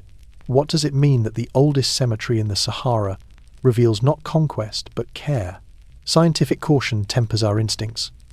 We must not project modern emotion onto prehistoric silence, but the arrangement, the symmetry, the floral traces all suggest more than mere disposal of bodies. They hint at a world-view, a cosmology where death was not abandonment but passage. Gobero was once a lakeshore. Its people lived beside shallow waters filled with fish, crocodiles, hippos. Harpoons carved from bone litter the site. So do ceramic shards, often decorated. These early Holocene communities hunted, they fished, they gathered, and they buried their dead in sacred patterns. Most burials were supine, heads facing east.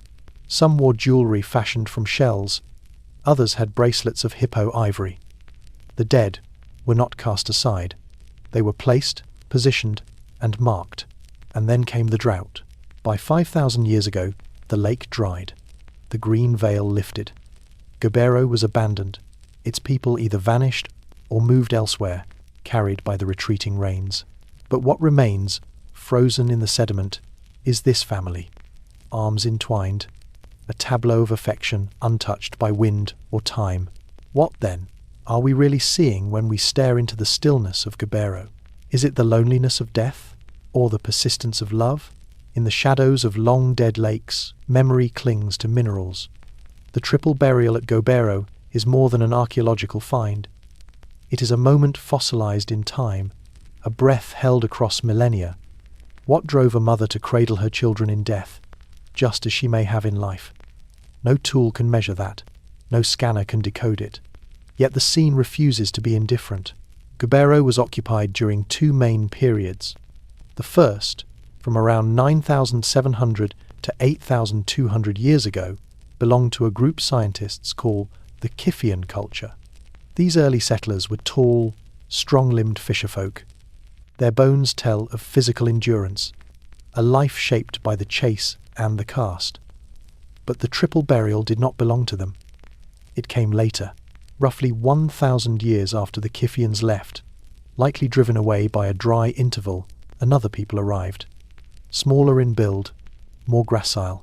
Their tools were different, so were their burial customs. This second wave is known as the Tenarians. It was among their dead that the women and children were found. Where the Kiffians were robust and utilitarian, the Tenarians seemed delicate and ceremonial. They wore ornaments. They posed their dead. One young man was buried on his side, arm draped over a tortoise shell, as if napping beside a companion. Another grave held a woman with a carved hippo tusk laid across her chest. These details do not explain why, but they show that meaning mattered. Ritual mattered. The mother and her children were not entombed in haste.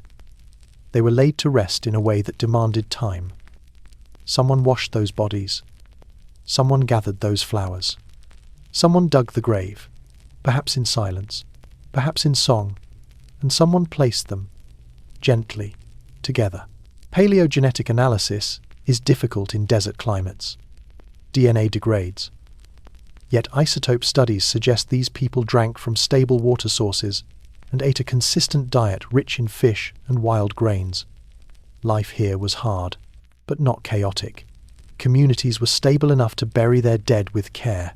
The surrounding region offers no signs of violence, no fortifications, no arrowheads buried in bone. This was not a cemetery born of war. It was a field of memory, planted by those who stayed long enough to care where their loved ones lay. Gobero held the dead in its arms for over 7,000 years. Wind swept the dunes above, but the sand never pressed hard enough to crush the tenderness below.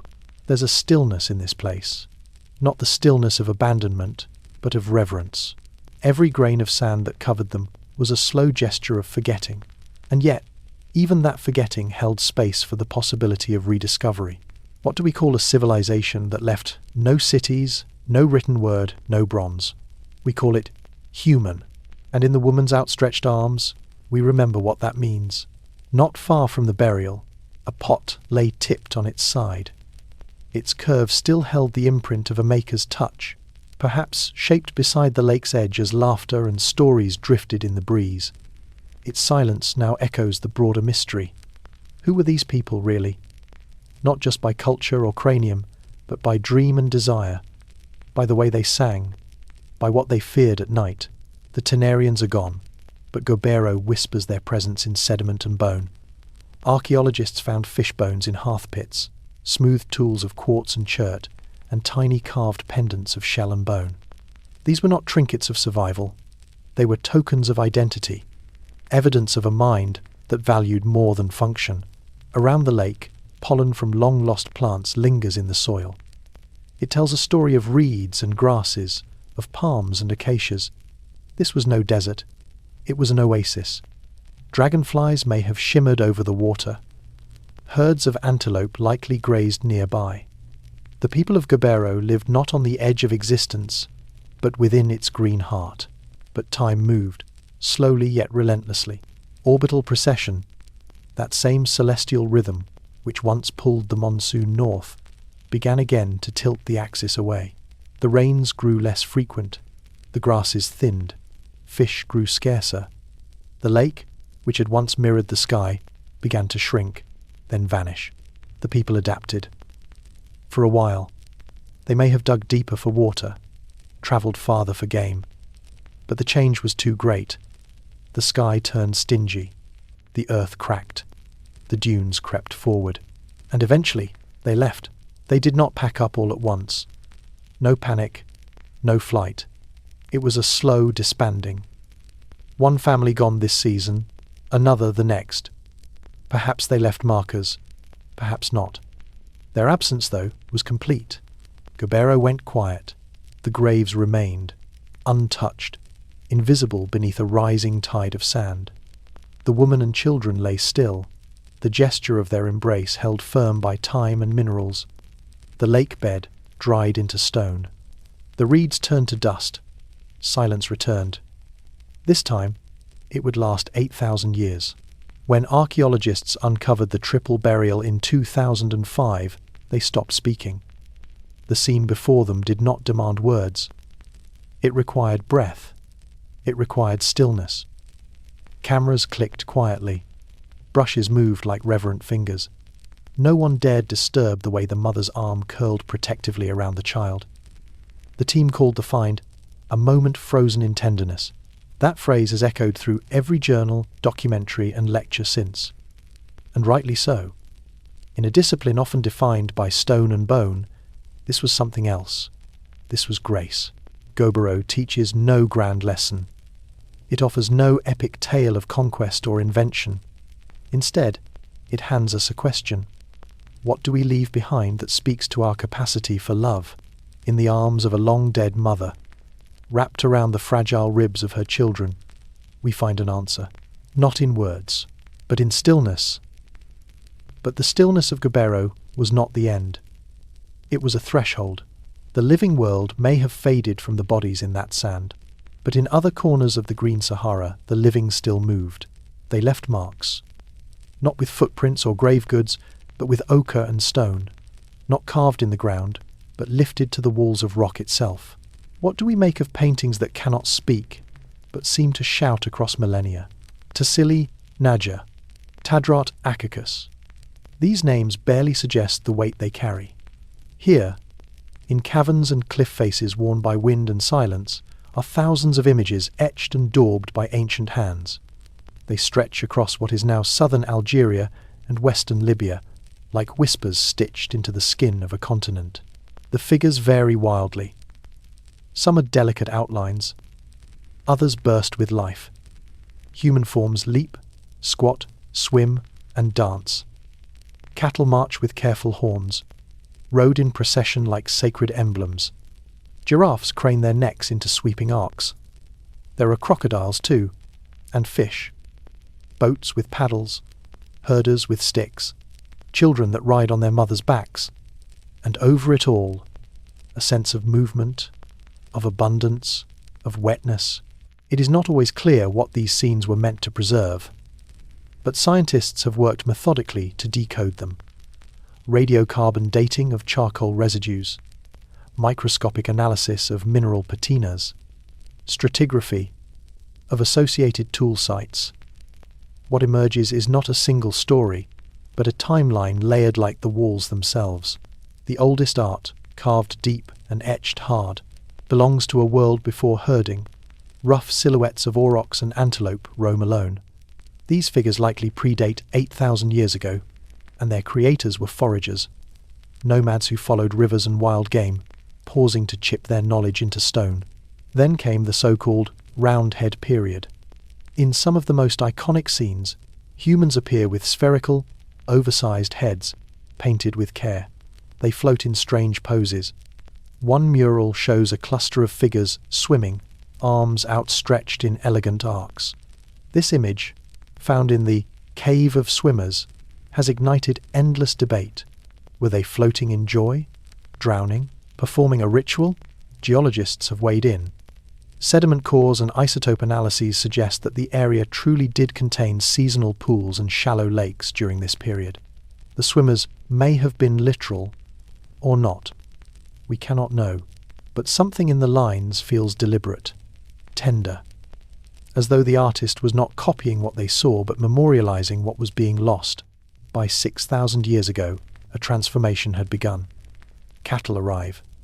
The artists no longer depict wild game alone but herds, corralled and tended. Some scenes show milking. Others show calves, leaping beside their mothers. These were not random images. They were records of economy. A pastoral diary daubed in ochre. And then, perhaps most hauntingly, there are the gods, painted figures stretched taller than the humans beside them. They wear plumes, carry staffs, or possess bodies that shimmer with ambiguity. One especially famous figure, sometimes dubbed the great god of Safar, wears an elaborate headpiece and stands alone, arms spread wide. Whether this was a deity, a shaman, or a stylized ancestor, we cannot say. But its presence suggests something more than survival. It hints at belief. Who were these painters? No names remain. No texts, no oral histories that span this chasm of time. Only the images, only the questions. What world were they watching disappear? The ochre had long since dried, but the stories pressed into stone had not faded. As the Green Sahara matured into its humid prime, the art grew more refined, more crowded. No longer lonely beasts or solitary swimmers. Now entire social landscapes bloomed across the walls. Herds moved under the guidance of men. Families sat under trees. Women appeared with adorned bodies, their hips curved with deliberate strokes. These were not ghost sketches or idle dreams. They were lived moments. They were memory, made visible. Among the most compelling scenes are those of ceremonies. Figures in headgear dance in rows. Some carry sticks, others bend or kneel. One frieze in Tassili Najer shows what looks like a rite of passage. A central figure lies prone, flanked by others holding their arms out like wings. To the modern eye, the meaning is obscure, but the intent feels unmistakable. They were marking life's turning points.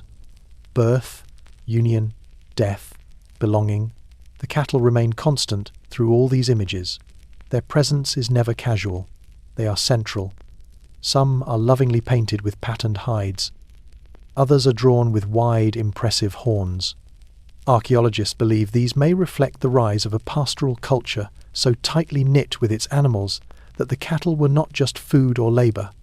They were identity, wealth, legacy. This wasn't idle speculation.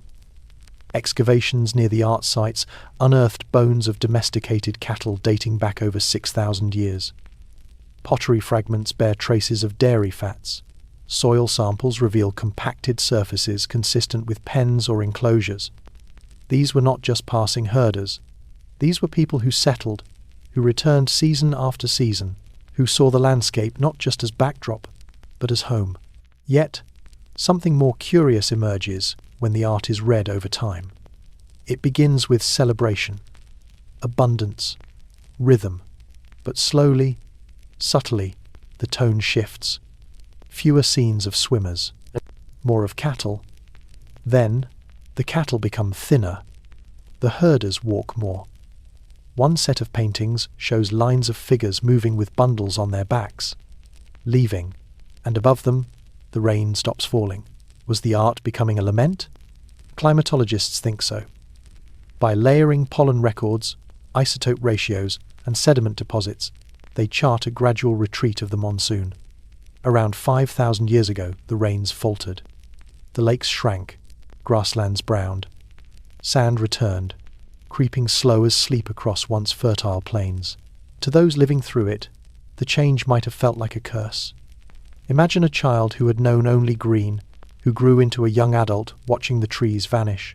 Imagine an elder returning to a riverbed, only to find it cracked and empty. Perhaps that is why the art became so vivid near the end. It wasn't meant only to show what was. It was meant to remember what would soon not be. Silence settled where rhythm once lived. In the high rock shelters of Tassili, wind now whistles through empty chambers.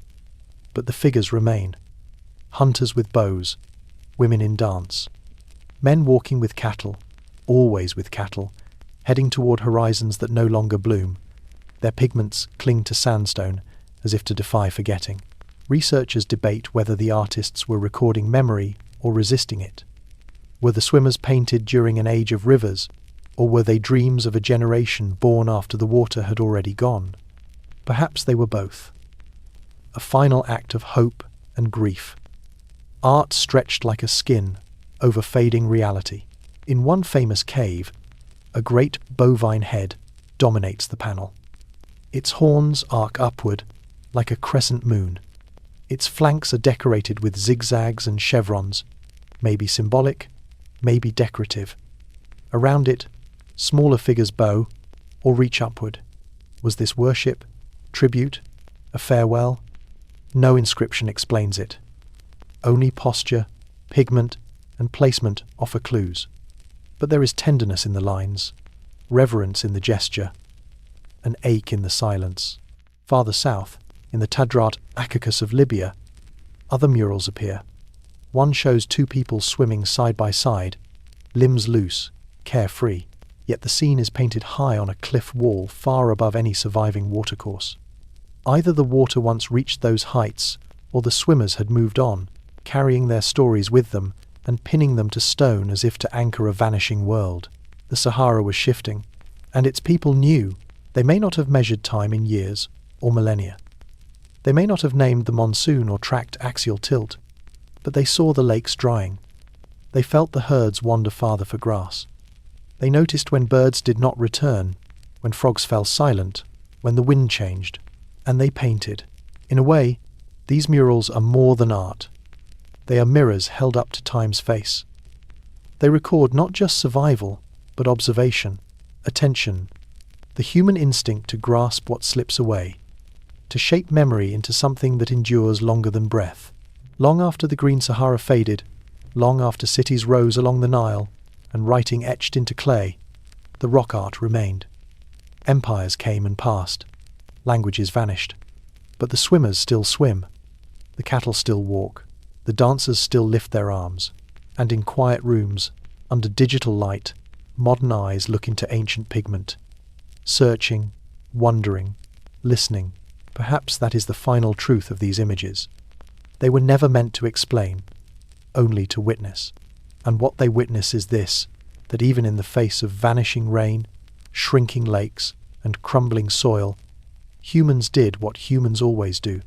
They looked, they loved, they remembered, and they left a trace. But the rains did not only vanish, they took voices with them. Across the sands, silence hardened into stone, and with it, the memory of those who once lived here grew faint. Their stories were not etched in any script, nor passed on through surviving descendants. Instead, what we have are fragments, bones arranged in a shallow arc, a child's skull stained with ochre, the curve of a flint flake struck just so. These are not voices, they are traces, and yet they are all we have. How then do we approach the problem of identity when a people leave behind no name? It is one of the quietest and most persistent questions in all of archaeology. In the central Sahara stretching across regions like the Tadrat Akakos, the Tassili Nadjer, and the vast Tenere prehistoric peoples lived, farmed, and buried their dead for thousands of years. We know this not from stories but from stratigraphy and radiocarbon decay. Layers of sediment yield pottery sherds, microliths, bone tools, and the occasional burial, sometimes carefully arranged. One body may be curled in fetal position, another flat on its back, a third surrounded by beads. But no written record tells us what they called themselves. No mythology survived the wind. Still, science nudges at their outlines. At Gobero, we found two major occupation phases. The earlier group, dating to around 9,000 years ago, left behind tall, robust skeletons with long limbs and heavy jaws. Their tools were coarse, their graves sparse. Thousands of years later, a different population returned to the site. Their bodies were smaller, their artifacts more refined, and their burials more elaborate. Some were wrapped in mats. Others were surrounded by offerings, hippo ivory, stone pendants, snail shell necklaces, and most moving of all, a child with a hippo tusk tucked under its arm like a toy. These changes suggest not just time, but identity. Different groups, different beliefs, and perhaps different languages, now lost. What complicates this even more is the wide regional variation in every category we can measure. Stone tools vary dramatically between sites, only a few hundred kilometers apart. In one valley, flakes show signs of Levallois-style preparation, while in another, core reduction dominates. Rock art styles differ too.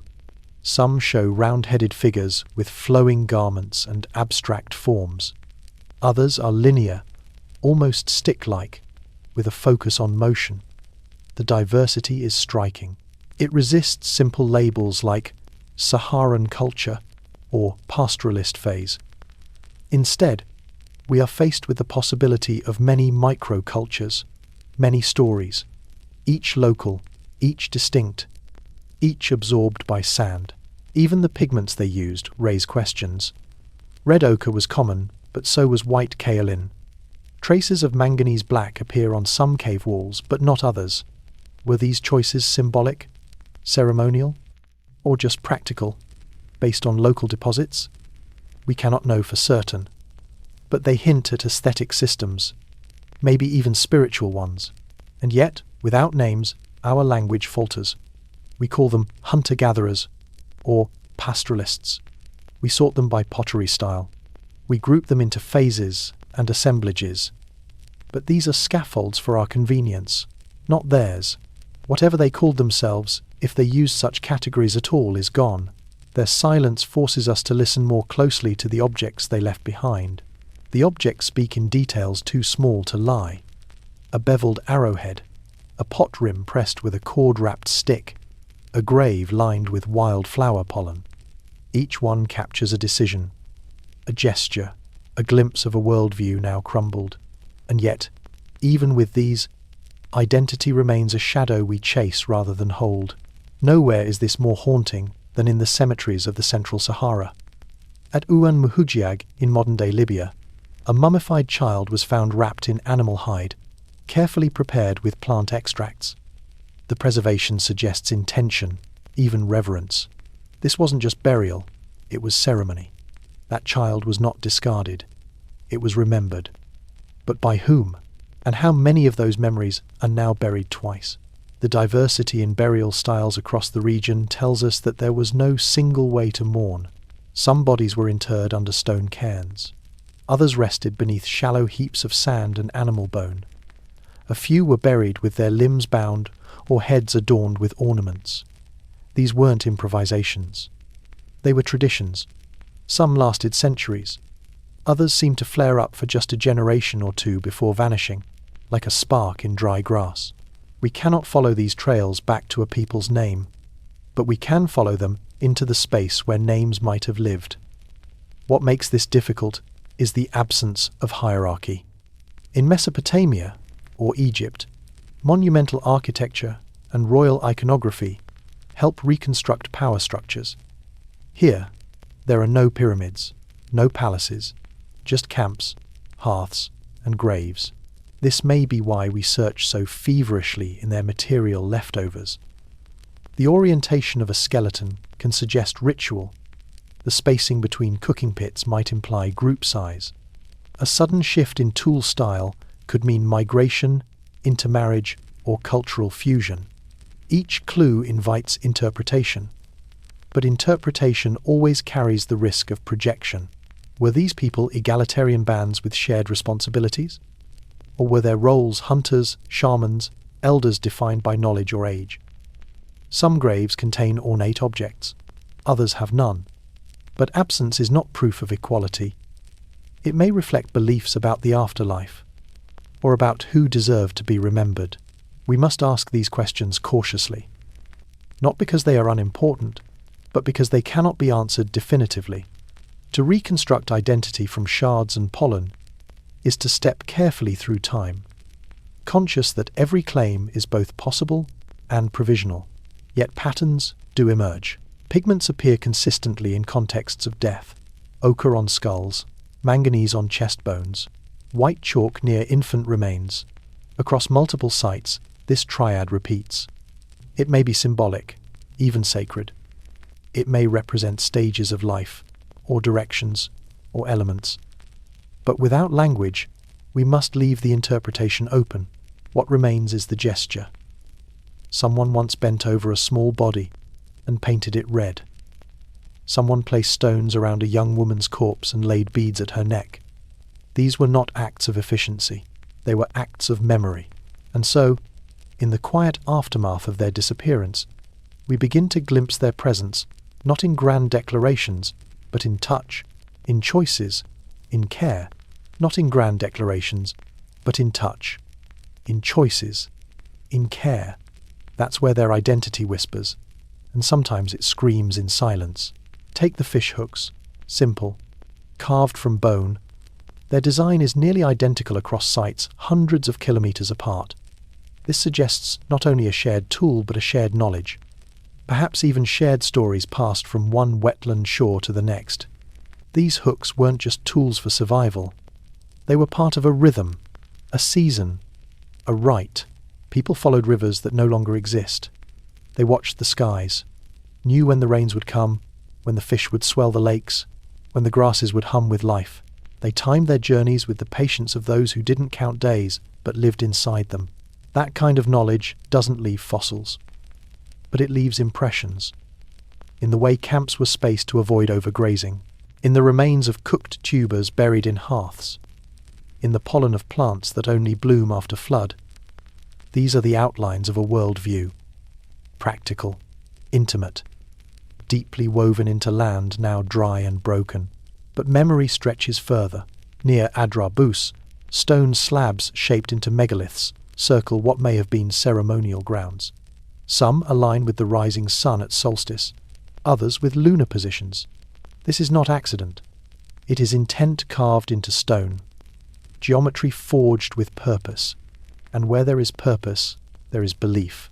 But belief doesn't fossilize either. So we are left with questions. Did they pray? Did they sing? Were there gods, animals, stars, ancestors? A carved figure with exaggerated breasts was found near a burial site. Is she fertility, womanhood, a deity? We name her Venus. But that name is ours. She never told us hers.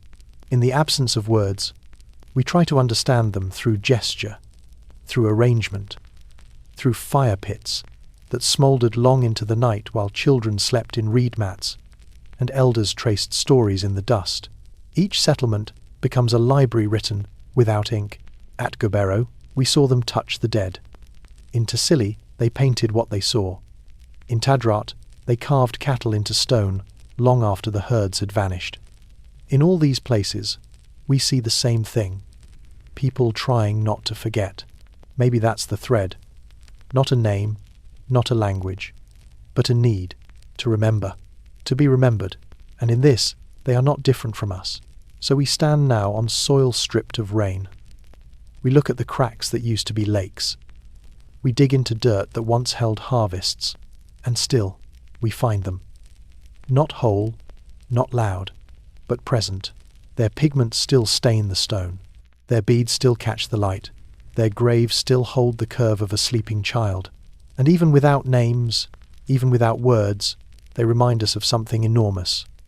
that identity is not always a thing declared. Sometimes it's a thing preserved, in silence, in dust, in the echo of hands once pressed against rock, saying, "I was here, and now, because we see, because we ask, we say back, you still are." The huts that once clustered under palms were now giving way to something more mobile, not less sophisticated, but newly adapted. Tools, shelters, and stories all began to take the shape of movement. Across the shifting skin of a drying Sahara, footprints no longer returned to the same hearth. They traced wider arcs, loops that followed, not the hunt, but the herd. What would it take to follow animals not to kill, but to keep alive? It is one of the deepest inflection points in human history, and one of the hardest to see clearly. Somewhere in the deep Holocene, perhaps around 8,000 years ago, perhaps earlier, the people of the Sahara began to live alongside domesticated cattle. Whether these cows were tamed here or brought in from elsewhere is still debated. Genetic evidence hints at an origin in the Near East, but bone remains in Nabta Playa and Bir Kiseba in southern Egypt show signs of local domestication. It may be both. Movement and mixing. A story of animals brought from afar, but reshaped by desert hands. The evidence is faint. A cracked hoof here, a horn core showing reduced curvature, the subtle hints that separate a wild aurochs from a managed one. These are not flashy clues, but they are profound, because they signal a new contract between humans and the landscape. No longer were people just takers from the wild. Now they were stewards. The term pastoralism does not just mean herding animals, it means orbiting around them, building life in sync with their hunger, their birthing cycles, their migrations. The cattle needed grass, water, salt, so humans began to trace new seasonal routes that mirrored ecological logic. The desert, though drying, was not yet dead. Pockets of pasture remained, especially near ancient wadis and lake beds. Some years they were green, some years gone. And in that uncertainty, people learned to read the wind, the clouds, the tension in a cow's breath. Rock art offers glimpses, long-horned cattle drawn with careful attention, herds watched over by human figures with staffs. Sometimes they are shown in profile, elegant and calm. Other times they are turning, startled, as if caught mid-step. These were not random doodles, they were records of reverence, of anxiety, of a world that now depended not just on killing to eat, but on keeping alive to survive. And in the bones, something else appears. Less hunting equipment, more grinding stones, less arrowhead variety, more storage pits. Diet shifts too. Fish decline, meat becomes rarer. Milk residues begin to show up on pottery shards, traced by lipid analysis. It seems they were drinking from their herds, maybe even making cheese. This shift was not just practical, it was cognitive. If a hunter sees the animal as a challenge, a pastoralist sees it as a companion, not a pet, not a tool. Something between, something alive, that must be listened to. How do you measure a worldview shift when there are no words left to record it? The cattle themselves become the record, their footprints, their droppings, the fences etched faintly into soil, even the scars of horns against soft limestone walls.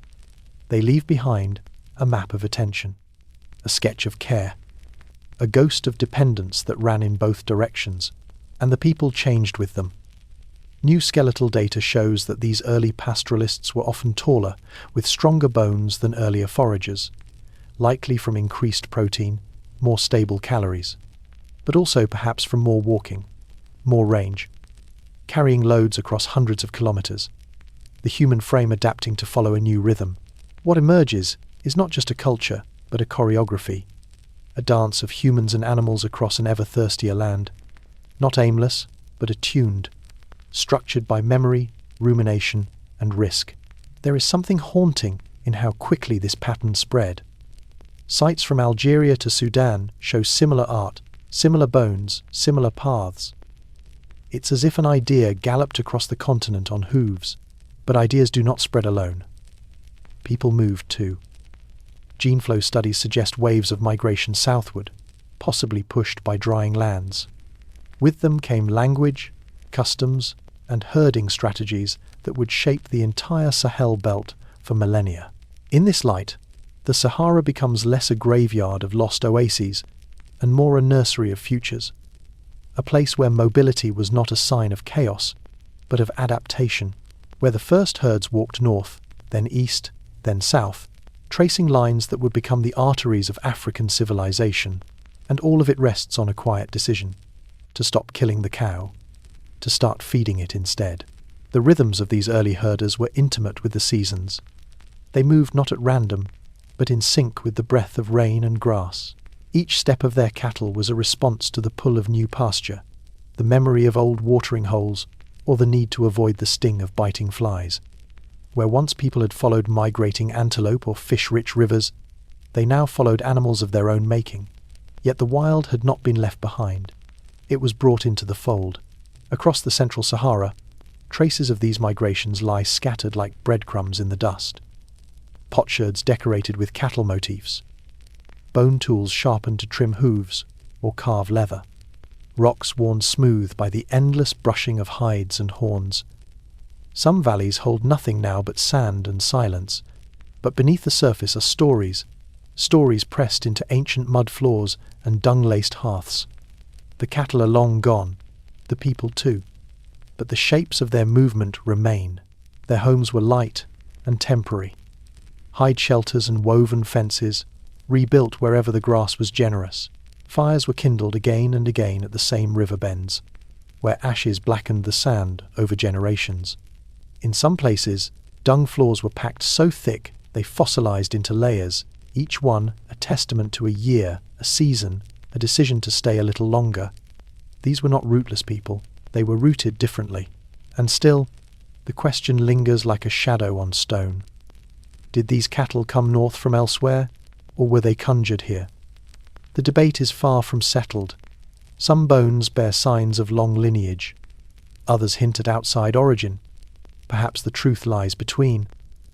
Perhaps cattle were traded before they were tamed, or perhaps humans partnered with wild aurochs and, in time, softened them. Not with ropes or whips, but with grain, with shelter, with patience. The shift was not just technical. It was emotional. Caring for animals changes what it means to be human. Dependence is no longer one-sided. When a calf dies in drought, the loss is not just material, it is personal. When a cow licks her newborn clean under a canopy of stars, there is a quiet miracle in the dark. These people watched over their herds with the same care once reserved for children or kin. They mourned, healed, and adapted together. Pastoralism also reshaped the relationship with land. A good patch of grass was no longer just a place to hunt, it was a resource to manage, a thing to protect. Territoriality crept in, not as fences, but as memory. "This valley is ours," said the tracks. "This watering hole is where we return." Conflicts no longer needed to be about meat alone. Now they could be about access, about timing, about trust. At night, the herds were brought close. Circles of sleeping cattle formed breathing barricades around families. Their warmth warded off chill winds. Their scent filled the dreams of children. To be born into such a world was to never know silence. Always, there was the rustle of grass, the low murmur of chewing, the sudden snort of an alert bull. This was the lullaby of a new Sahara. Not one of hunters, but of caretakers. They did not mark their boundaries with walls. They marked them with footsteps, memories, and the turning of stars. The sky was their compass. At dusk, herders watched the slow sweep of constellations, guiding them towards safer valleys and fresher pastures. The movement of clouds mattered. The call of distant cranes mattered. Even the pattern of mud cracks beneath their feet became a language, read by those who knew how to listen. As the Sahara shifted, they shifted with it. For a time, the rains remained loyal. Grass sprouted along dry riverbeds. Lakes returned to hollows once forgotten. Cattle tracks multiplied across the land. etched into soil like veins in stone. But always, the green edge shimmered with uncertainty. Some years, the herds moved farther north. Other years, they pulled back. Climate was not a backdrop. It was a player. It decided, sometimes cruelly, where life could cling. And with that shifting line came changes in spirit. Old ways were not abandoned, only reshaped. The people still honoured the hunt, but now they honoured the herd as well. Rituals emerged, traces found in carved figurines and buried cattle skulls. Some were polished smooth by handling, passed from palm to palm in silence. Others bore red ochre, the colour of blood and sun. These objects were not mere art. They were bonds, promises, prayers. Even death took new form. Burials from this era show care beyond necessity, graves lined with stones, horns placed beside the body. Sometimes cattle were buried too, not as offerings but as companions. This was not utility, this was intimacy, a recognition that humans and beasts were now kin, that a life shared over many seasons could not be severed easily, not even by death. In the minds of those who lived it, the landscape was alive. Hills held memory. Trees whispered guidance. A path trodden many times by hooves and feet became more than a route. It became inheritance. Elders told children not just where to go, but why. That valley is where your grandmother gave birth. That bend in the river is where the black bull drowned. These were not just stories, they were the skeleton of belonging. Trade followed the trails of these pastoralists. Obsidian, beads, and shells crossed great distances, not in caravans, but slowly, hand to hand, from one fire to the next. What began as movement for grass became movement of ideas. Technology spread, words drifted between dialects, songs changed tune to fit new drums. In the heart of this once green desert, culture flowed like water once had, but beneath the surface, something fragile stirred. The climate that had once opened the Sahara now began to close it again. Rain retreated. Lakes shrank into ghost pools. Grass withered sooner each season. The herds adapted. The people endured. For a time, they found ways to cope, digging deeper wells, moving farther each year, holding tighter to their traditions. But the green was slipping through their fingers, and still they walked. Into new lands, into harsher times. With every hoofprint, they carried the memory of a lusher world, a world where cattle drank freely, where children played in rivers, where the sky opened its hands in generosity.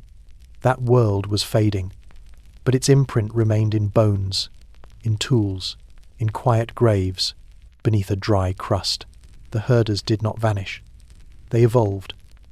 Some turned west, toward mountains. Others followed the Nile.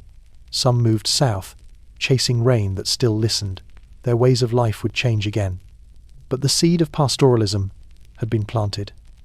It would not die. It would sprout in other soils, under other skies, and always it would carry with it the echo of the first herds walking north. But alongside cattle bones and pottery shards, a subtler record began to appear, not carved or painted, not even shaped by stone or bone.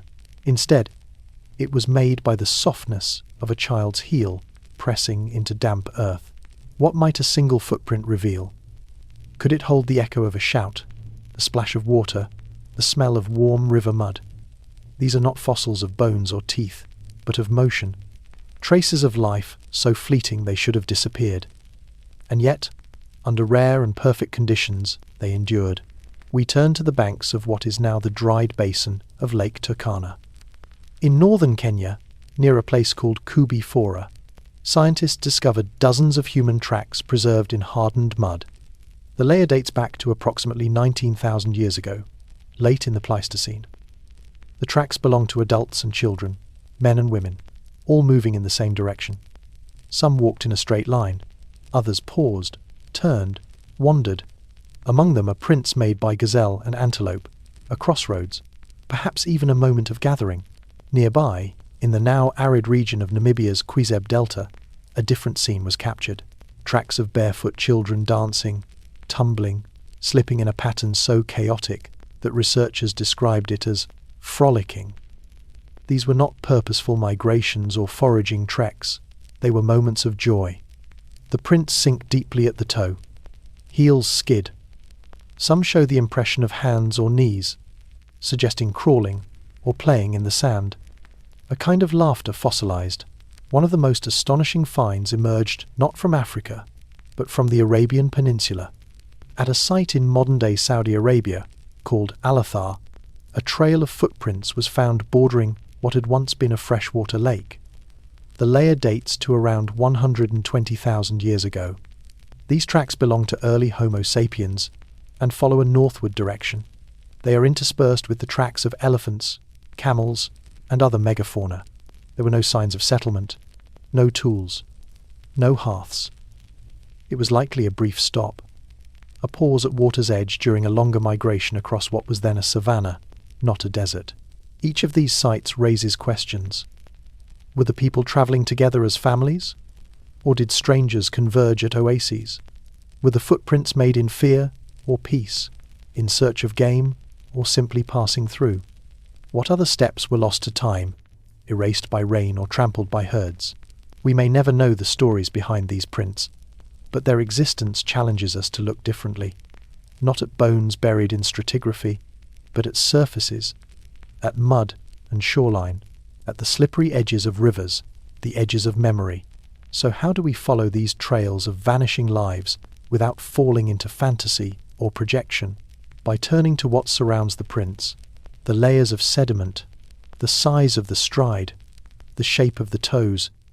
Each faint impression becomes a clue, and when enough of them gather, the ground begins to speak. In Tanzania's Ngare Siro, near the base of Mount Lengai, lies one of the most extensive human footprint sites ever found. More than 400 individual prints, frozen in volcanic mud between 5 and 19,000 years ago. Some of them form a single path, a group of people moving westward. Others cluster chaotically, as if a crowd had surged and scattered. The volcanic ash preserved even the pressure points in the feet. Heel strike, arch compression, toe push. From this, researchers determined who walked faster, who lingered. They noted that most of the prints belonged to women and children, accompanied by a few adult males. Perhaps a group out foraging together, perhaps a moment of flight, perhaps both. Children leave more than prints. They leave patterns. Their gaits are shorter, their paths less direct. Sometimes they double back. Sometimes they step in adult tracks, as if mimicking or following. These traces, so often overlooked, are among the most emotionally resonant. In Namibia, the playful chaos of youth. In Tanzania, the steady walk of a girl too young to know what would follow. In each, the human story tightens its focus. Not just humanity, but a human. The seasonality of these footprints adds another layer. Many appear to have been made during the wet season, when riverbanks swelled and water pooled in flat basins. These temporary wetlands were magnets for life. Herds gathered, birds flocked, families walked the margins in search of fish, frogs, and edible plants. The mud preserved their presence like a diary. What's missing from the prints tells us just as much. No sandals, no wheels, no livestock. These were bare human feet pressing directly into the earth. There is intimacy in that. A closeness to the land not easily recovered once lost.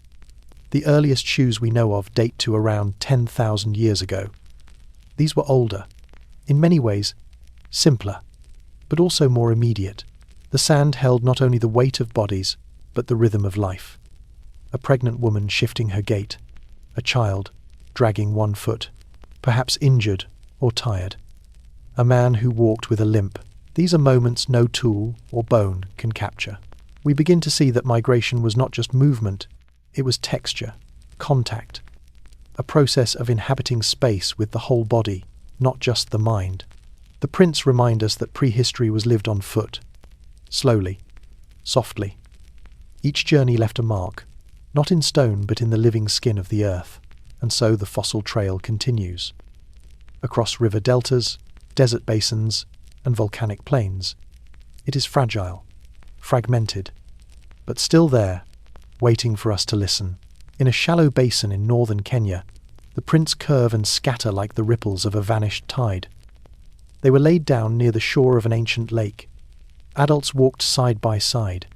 Children darted ahead. One paused, turned, and stepped back the way they had come. These are not symbols or myths. They are the closest thing we have to real-time snapshots of prehistoric life. The surface tells a fleeting story. Moisture had softened the earth just enough to accept a footprint. Then the sun returned. The prints dried. Wind and time could have erased them, but luck intervened. A layer of ash or silt sealed the moment, a memory pressed between geological pages. At other sites, the direction of tracks hints at ritual. In Morocco's Tamara caves, footprints lead deep into dark chambers. The prints belong to both adults and children. No light source survives, but the deliberate movement inward suggests purpose. Was it curiosity? Ceremony? A moment of shelter during a storm? We cannot say, but we can feel the quiet intent in each footfall. Every continent carries its own impressions. In Australia, barefoot hunters stalked prey across mudflats. In the Americas, families crossed floodplains in the twilight of the Ice Age. In Europe, children played beside firelight in the back of limestone caves, their feet tracing loops in the soot. These are not exceptions, they are the rule. Wherever people walked, the earth sometimes listened. These trails are not merely relics, they are evidence of rhythm. Most footprints are not dramatic. They do not depict battle or invention. Instead, they show repetition. A mother returning to the same spring each morning, a group travelling together in a line, a child learning to walk by mimicking older feet. The ordinary became extraordinary by surviving. Some paths converge, others branch apart. Together they map not only landscapes, but choices. Which way to go, when to rest, who to follow. Each impression is the residue of a decision, and every decision had consequences. A wrong step might lead to danger. A lucky one, to water or game. Footprints reveal the tension of lives lived close to the edge of survival. In the quiet of excavation, researchers often kneel beside these prints and pause. Not to study, but to reflect. To place their own hands in the shallow depressions left by people long gone. The fit is uncanny. Not perfect, but close. Enough to feel the echo. Enough to remind us that these were not ancestors in the abstract. They were people who lived in bodies like ours, with dreams and fears and aching feet. And then, as now, rain would fall. The tracks would soften, smudge, and fade. Time moved on. New people walked over old paths. New rivers formed, then dried. The past was buried not in catastrophe, but in the slow drift of days. What remains is fragile. But if we listen carefully, we can still hear footsteps, whispering across the threshold of silence. The shapes of toes and heels had barely dried in the ancient silt before something began to shift above them. Not with thunder or wind, not with the violence of a storm, but with a slow, imperceptible turning. A planetary breath held just a little too long. How can the rhythms of a planet erase the cradle of a people? Around 6000 BCE, the rains began to retreat. Not suddenly, not everywhere at once, but like a tide pulling back across the roof of the continent. The African humid period, which had bathed the Sahara in lakes, grasslands, and seasonal abundance, began to falter. The cause, as far as we understand, lay not in the skies alone, but in the Earth's own subtle wobbles. Milankovitch cycles, shifts in our planet's tilt, orbit, and precession altered the amount of solar energy reaching the northern hemisphere. The monsoons that once surged deep into the Sahara began to weaken. Paleoclimatologists see the signs in lake beds and dust. Cores extracted from beneath the Nile delta show a sharp increase in sand and a drop in organic material. Charcoal fragments vanish from regions once covered in vegetation. And perhaps most evocatively, the lakes that had mirrored the stars began to dry into silence. Megalakes like Lake Chad began shrinking, forming isolated pools. Others, like Lake Fezzan in Libya, simply disappeared. Each loss pulled threads from the fabric of life. Grazing grounds faded. Watering holes vanished. What was once a patchwork of semi-settled oases now became a mosaic of risk. The people noticed. They must have. Traces of their choices remain in the scatter of camps pulled closer to enduring springs, in bones that tell of smaller animals hunted, in fishhooks left dry beside extinct riverbeds. The shift toward mobility, toward herding, toward finding new ways to keep moving, accelerates in this chapter of our past. Archaeological layers across sites like Nabta Playa, Adrabus, and the Aya Mountains show this gradient. Settlement becomes more temporary. Pits for food storage become shallower. Pottery grows thinner, easier to carry. And alongside these material clues, something less measurable emerges. A change in orientation, in worldview, in how time itself might have been understood. When the rains are less predictable, the calendar breaks. When herds must be moved not seasonally, but continually, the map changes. It is tempting to think of this as loss, and it was.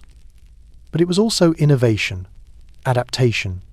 Evidence suggests that in many places, the shift to pastoralism, raising cattle and moving with them across the land, was not merely reactive, but proactive, a reimagining of life in a changing world.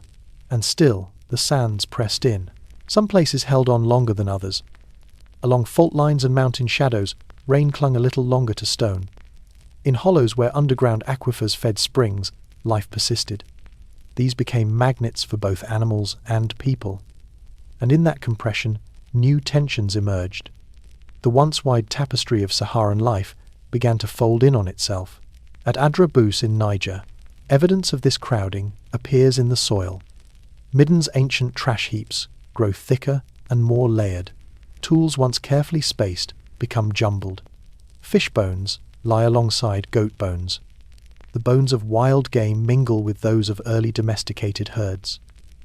This was not just one lifestyle replacing another. It was a collision, a blend.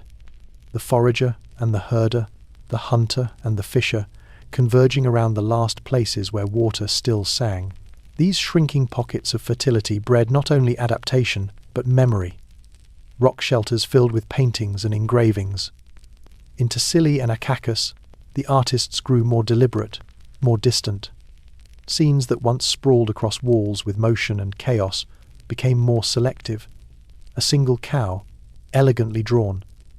A caravan of bowed figures walking across a sloping panel. The world they remembered was already fading. Perhaps they painted to preserve it. Perhaps to honor it. Or perhaps to grieve. Some images suggest new rituals. Figures with exaggerated headdresses and elongated limbs cluster around shapes that might be altars or fire pits. Dancers swirl beside cymbals that echo cattle horns. In a world where seasons no longer arrived on time, perhaps ceremony became a way to ask, or to anchor, to make the invisible forces of sky and soil seem negotiable. Elsewhere, other signals flicker. Burial practices shift again. Bodies once laid carefully beside grave goods, and shells now appear hastily interred. Shallow pits, fewer offerings. Perhaps time grew short. Perhaps the living could no longer linger. What was once reverence may have become urgency, and still, the rain retreated. Dust storms grew more frequent. In sediment records from West Africa and across the Atlantic Ocean floor, layers of Saharan dust spike. Carried thousands of miles by the wind, these grains settled on lands that had never seen the feet that stirred them. A diaspora of desert.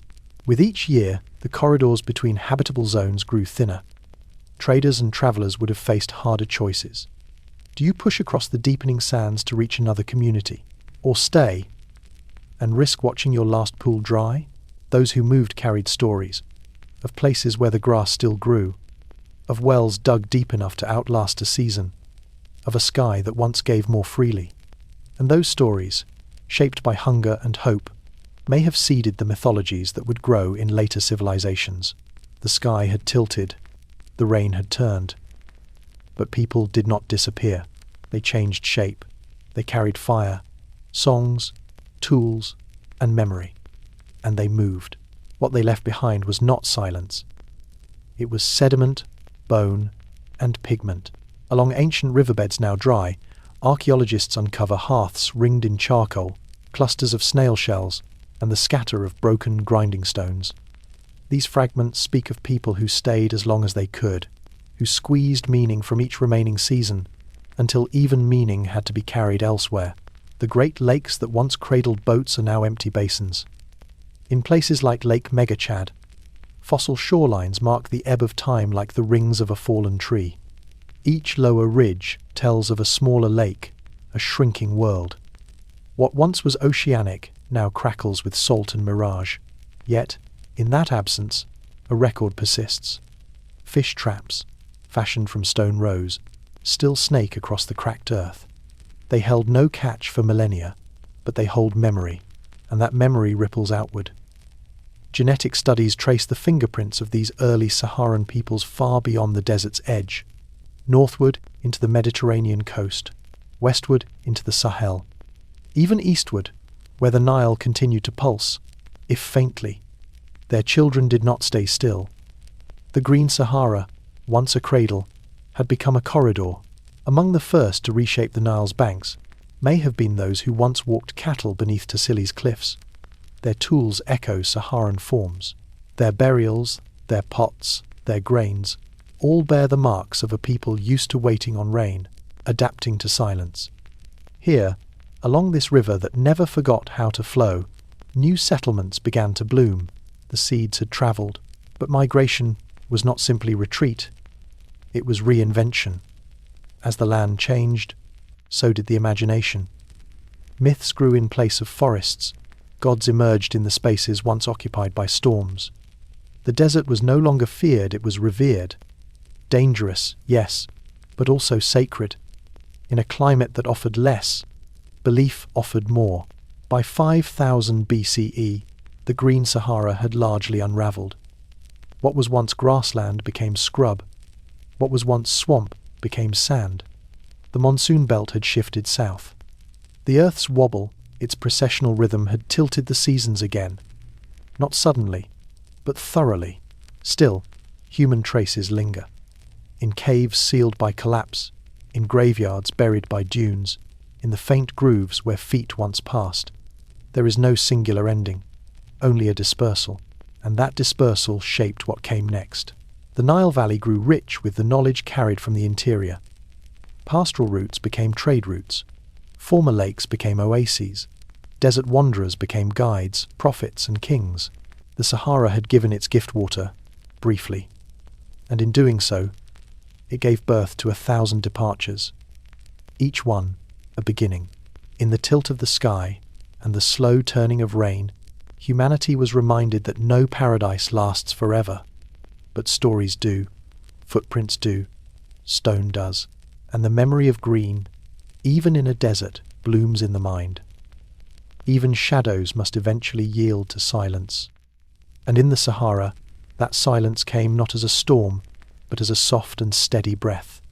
Day after day it deepened, not with thunder or flames, but with stillness. A long exhale of green fading into dust. What does it mean when a landscape forgets how to bloom? Around 6000 BCE, the tilt of Earth's axis shifted again. The African humid period, the great monsoon era that had brought life back to the desert's bones, began to recede. Not all at once. There were still rains, still grasses, lakes, and acacias, but they arrived late. They left early. They hesitated. And then, they didn't come at all. Lakes that had spread wide like inland seas began to shrink, pulling back from their generous margins. One by one, they became ghost shores. First puddled edges, then cracked floors, then salt pans. The great lake at Nabta, once a vital seasonal gathering site, dried into fractured silence. At Wadi Tanazuft in southwest Libya, ancient riverbeds that had once channeled monsoon waters across hundreds of kilometers hardened into corridors of stone. It's tempting to imagine this transition as a sudden catastrophe, but the evidence tells a slower tale. Sediment layers in lake beds show years of fluctuation, wet, dry, then wetter again. Dust particles trapped in ancient Greenland ice cores suggest that North Africa teetered for centuries. A green pulse, then a falter, a spasm of life, then another pause. Some lakes, like Lake Megachad, tried to hold on. At its peak, this inland sea stretched across an area larger than modern-day France. It was a shimmering anchor in the middle of a shifting world, but even it could not resist the long pull of desiccation. By 4000 BCE, its surface area had shrunk to a fraction of its former size. Fish that once darted in warm shallows now floundered in shrinking pools. Birds that had nested in reeds found only dust. For those who lived along its shores, each year brought more questions. Would the herds return this season? Would the sky weep again? Could you trust the same old trails? At Takakori, in the Tadrat Akakis Mountains, a cave filled with old hearths and bone middens shows the subtle shift. Earlier layers speak of fish, catfish, tilapia, soft-boned and freshwater loving. Later layers tell of goats, of milk-bearing animals that could travel, of people beginning to follow their food rather than wait for it. This was not a single moment of collapse. It was a thinning of options, a soft compression of choices, and eventually a migration not of panic, but of exhaustion. Pastoralism had once been a partnership. Now it became a necessity. Movement was no longer seasonal. It was survival. Yet, not everyone left. In pockets of the shrinking green, some stayed behind, tethered to fading waterholes like memories refusing to let go. They built windbreaks from thorny branches, dug deeper into the soft earth, searching for the last seep of moisture. And they watched, not with hope, but with habit, because leaving meant more than moving. It meant admitting that something sacred had been lost. The children still played in the dust, but their songs changed. Where they once mimicked birds, now they echoed the groans of goats and the creak of leather water bags. Stories once set beside rivers were now told beneath red cliffs, where shade was the only luxury left. Botanical evidence traces the change. Pollen records pulled from ancient lake beds show a slow transition from grasslands to desert scrub. Tamarisks, Sahelian shrubs, hardy survivors of thirst. The Sahara was not just drying, it was transforming into something new, not a wasteland, but a threshold. At Wadi Gerat, in the central Algerian Sahara, some of the most intricate rock engravings in Africa were etched during this time. Herds of long-horned cattle, stylized humans in masks, elephants, giraffes. But the animals began to thin, first in size, then in number, finally in presence. The last figures scratched into the stone seem haunted, as if the artists knew they were preserving ghosts. Even the dunes began to speak. Beneath layers of wind-blown sand, archaeologists have found hearths and post holes marks of tents, not villages, signs of people who never meant to settle because permanence had become a lie. They were following a whisper, not just of water, but of memory. Generations who once fished from reed rafts now taught their children how to find camel, milk, and shade. Their songs mapped the stars. Their footsteps curved with the land. These were no longer villagers beside lakes. They had become desert people, and as they moved, they carried more than tools and animals. They carried names, some carved into wood, some passed on the tongue, some lost entirely. We don't know what they called themselves, but we know they walked with knowledge so intimate, it lived in muscle and marrow. Knowledge of when the acacias bloom, when the sand crust breaks, when to wait, and when to leave. In some valleys, they built cairns, not tombs exactly, but markers, piles of stone rising from the flat plain, not to say we died here, but we passed through. Perhaps in farewell, perhaps in defiance, the desert would try to erase them, but they would leave a trace. Eventually, even the language of green began to disappear from the stories. Words for shade, for dew, for soft leaves beneath the feet. These began to fade from memory. Children no longer learned how to weave reeds into sleeping mats, because the reeds no longer grew. Instead, they learned to measure distance in thirst. The pastoralists became leaner. Their cattle, once broad-horned and muscled from grassy wetlands, thinned along with the land. Clay pots gave way to leather skins. Groundstone mortars were left behind for lighter tools.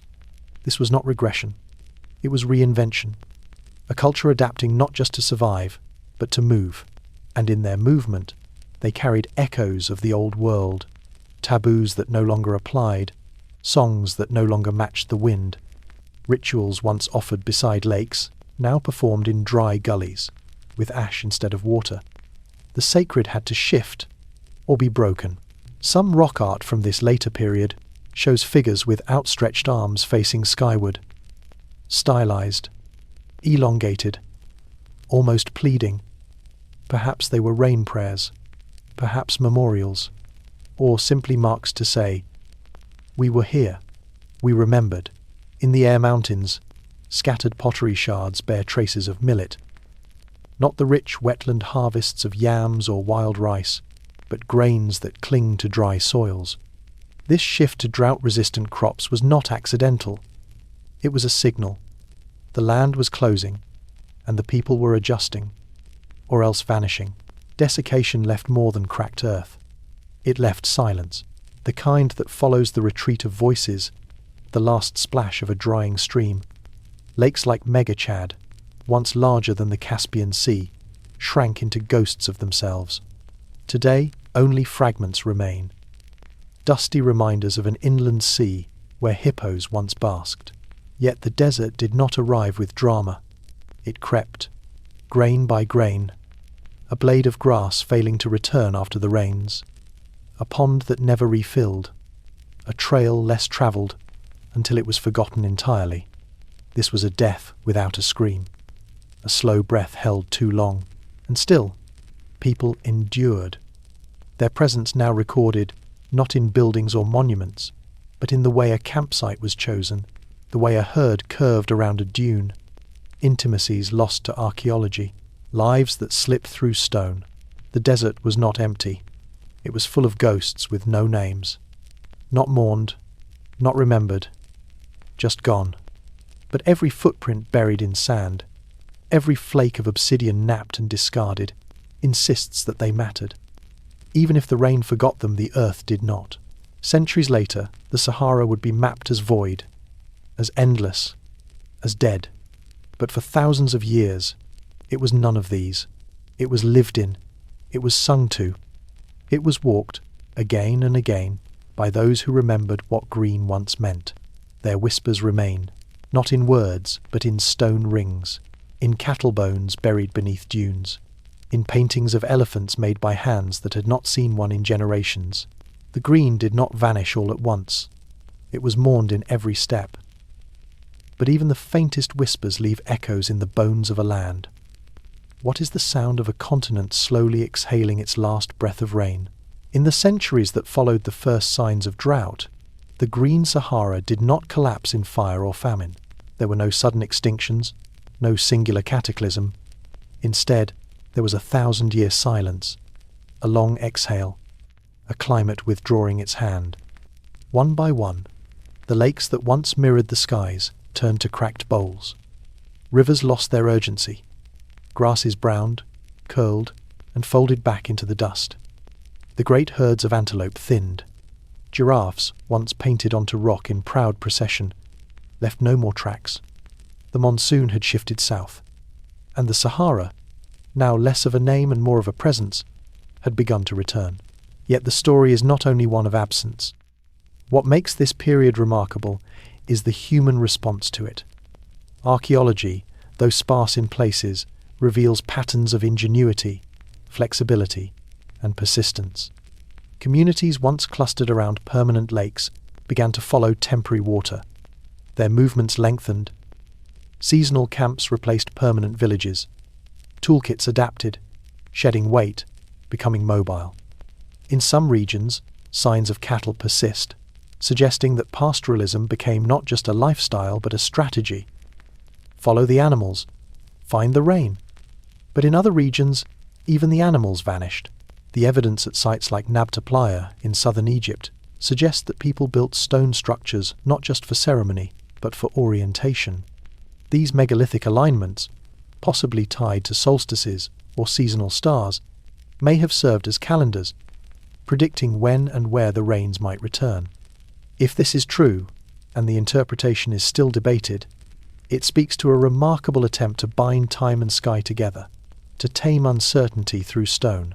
In places like the Caucasus Mountains of Libya, where rock shelters offered partial refuge from wind and sand, artistic styles began to shift. The cattle herders of earlier centuries gave way to figures more abstract. The scenes became sparser.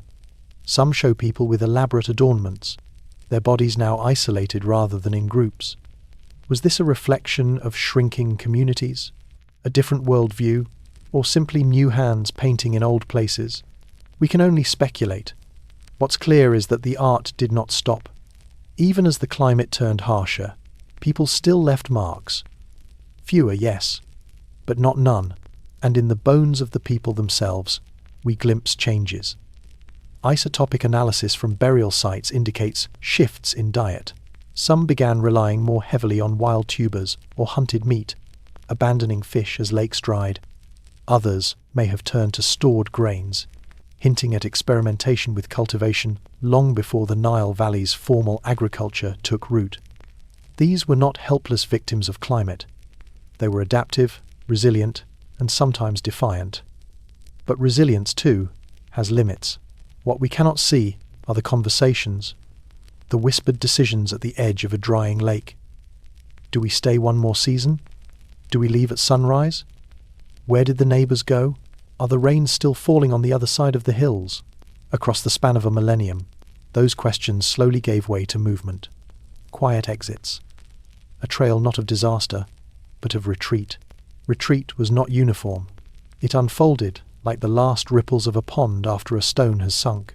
In some valleys, families stayed for generations longer than their neighbours, hoping each season might be the one that reversed the decline. In other places, a single failed harvest, a dry riverbed, or a sick child was reason enough to leave. This was not flight, it was calculation. Judgment passed in silence. The rain would come again, just not here. Some of the people moved southward, tracing the curve of the Sahel, where grasses still bent under the weight of storms. Others may have turned toward the Nile, where the slow rhythm of flood and silt offered new kinds of certainty. Archaeological traces hint at these transitions. Pottery styles change gradually, not abruptly. Grinding stones and hearths reappear along new watercourses. Languages did not fossilize, but the diversity of modern dialects across West Africa whispers of ancient branching. There are no mass graves, no charred ruins, just fading footprints in wind-blown sand and campsites abandoned with care. Objects left behind were not dropped in haste. They were arranged, buried, or placed. A polished bead tucked into a child's hearth, a worn spindle left in the hollow of a stone. Not everything was meant to follow. Some things belonged to the land. Geologists speak of the African humid period ending around 3000 BCE, but for those who lived through its final centuries, time would not have felt so neat. The air grew drier, the days hotter. Winds returned, first playful, then persistent. Dust, once rare, began to settle into corners. Livestock lost weight. Children squinted more often.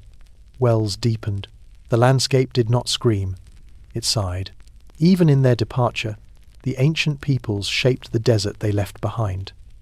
Trails became tracks. Grazed zones became corridors. In the spaces between the rocky massifs of the Central Sahara, like the Hoggar and Tibesti ranges, pastoralists left cairns, shelters, and sometimes grave markers. These were not mere nomads wandering at random. Their movements were structured, cycles carved by memory. When to leave, when to return. What stars to follow? At Gobero in Niger, excavations have revealed a haunting image of this in-between time. Burials here span wet and dry phases. In earlier graves, the dead are laid out with fish bones, harpoons, and garlands of flowers. Later burials show thinner bodies, no fish, and a different orientation. One adult holds the hand of a child. Their final rest is careful, tender. But the land they sleep in would soon be unlivable. And so, the Green Sahara died not as a battlefield, but as a house slowly emptied of laughter. Its decline is written not in ruins but in absence, the absence of lakes, the absence of animals, the absence of return. Yet absence is not void. The land remembers. Even now, under the weight of sun and silence, the wind sometimes uncovers the edge of a stone tool, a footprint fossilized in mud, a wall of paintings, waiting to be read. Nothing moves, but nothing is truly still. Even without voices to explain them, the echoes remain. They flicker in ochre on stone, in the polish of a grinding slab, in the wind-worn edges of forgotten tools. To outsiders, it may seem that these people vanished, but vanishing is not the same as being erased. They dispersed, changed names, learned new skies. Some may have merged with forest peoples. Others followed rivers eastward, where papyrus whispered new myths. Their ancestors did not disappear. They walked forward through time, under different stars. The desert that returned was not identical to the one that had been. It carried memory in its bones. The hollows where lakes once shimmered became salt flats. The craters of dried springs, filled with bone dust and pollen. Sand dunes surged and paused, reshaping the silence but never fully burying the past. Every so often, a dust storm tears away the topsoil and reveals a hearth, a child's tooth, a pot still balanced on a flat stone. Briefly, the past breathes again. For the living, the Sahara now became a place to cross, not to dwell. Traders threaded paths between oases. Nomads learned to read the stars with new precision. Cattle gave way to camels. Stone shelters gave way to tents. Yet in a few sacred places, the old art was still visited. Fingers traced giraffes, long gone. Hunters painted in times of rain were whispered to as spirits. The sacred was not broken. It was shifted, adapted, translated. Stories endured, even when their origin faded. What this slow dying gave birth to was a new kind of endurance. Not the abundance of the early Holocene, but a resilience honed by hardship. Scarcity taught precision. Every drop of water mattered. Every path remembered. The people who came after did not mourn the green world they had never seen. They built life in its shadow. They carried the memory forward, not in sadness, but in adaptation. And perhaps that is the truest legacy of the people who once swam in Saharan lakes, who carved spirals on stone, who painted cattle with curved horns and women with swaying hips. They were not trying to last forever. They were trying to live. And they did. For thousands of years, against the rhythm of the turning sky, they shaped the land and were shaped by it in return. When the rain slowed, they listened. When the wind changed, they moved. When the green dimmed, they did not curse the dark.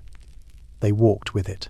Even now, satellites looking down on the Sahara find ghost rivers beneath the sand, ancient deltas, buried shorelines, paths carved by feet long gone. These are not ruins in the traditional sense. They are negative space. Like shadows on a cave wall, they suggest the presence of what once was. In the end, rain did not fall. But the story did not stop. It simply took a quieter breath, one last whisper across the dunes, one final echo before silence. And in that silence, the memory of green endures. But silence is not emptiness. It is accumulation. It is the soft, persistent weight of dust settling grain by grain across 1,000 generations. The Sahara that had once pulsed with rivers and meadows now stiffens under that weight, not in one violent motion, but in a slow inhalation that is never released. Hyper-aridity does not announce itself. It seeps in. By around 5000 BCE, the monsoons had fully retreated. The lakes were ghosts. The trees stood brittle. And whatever remained of the green was not enough. The haunting question, then, is how do we know when a world has truly ended? There were no monuments to mark the end. No final gathering under withered acacias. No rock carvings announcing a departure. Instead, the evidence lies in the things that stop appearing. Fish bones vanish from middens. Pottery fragments become sparse. Footprints cease. We find tools where they were dropped. Hearths that were never cleaned. In some places, whole villages seem to have evaporated, not abandoned in panic, simply left behind. What the archaeological record reveals is not collapse, but dispersal. Some groups moved north, toward the Nile. Others may have followed retreating herds toward the Sahel. But many did not leave grand traces. They became invisible, in the archaeological sense. Less pottery, fewer structures, perhaps smaller groups, more mobile and more cautious. They may have relied on materials that decay beyond recognition, or lived in ways that left few scars on the land. Yet, we do have glimpses. Excavations in southern Egypt show new kinds of shelters appearing around this time. In Nubia, burial practices shift. Graves become simpler, bodies interred with fewer goods. This could reflect hardship, or it could reflect adaptation, a narrowing of focus to the essentials. The Sahara itself begins to harden into the vast sand sea we now imagine. The great dunes of the Libyan Erg and the Tenere start forming in earnest. Dust storms increase. Layered sediments in West African lakes show a rising load of airborne particles. Even Greenland's ice holds tiny Saharan grains, carried on wind systems that had begun to churn with new intensity. This desert, so often imagined as lifeless, was the product of countless living decisions. Every migration, every abandoned well, every herd driven just one valley farther, helped draw the final map. The desert was not nature's punishment. It was a negotiation with time. Still, it is difficult to trace the emotional weight of this shift. There are no journals from the people who lived through it. No oral histories remain. We can only infer loss from what stops. And sometimes, loss is not loud. It is simply persistent. Was the desert feared or merely respected? Did its edge feel like exile or home's new boundary? We do not know. But what we do see, in the sparse record left behind, is that people tried. For as long as they could, they clung to edges, to shrinking valleys, to trickles where streams once ran. The last pastoralists did not flee overnight. They adjusted routes, dug deeper wells, waited longer for rains that came late or not at all. Some herded cattle through thorn scrub where green grasses had once grown in abundance. Others adapted their diets, their containers, their calendars. But always, the margin grew thinner.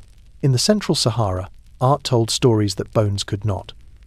Earlier paintings showed herds, dancers, swimmers, lush scenes with cattle grazing beneath trees. By this time, the imagery begins to change. Bodies grow thin, the cattle are fewer, a shift in pigment, in scale, in emotion.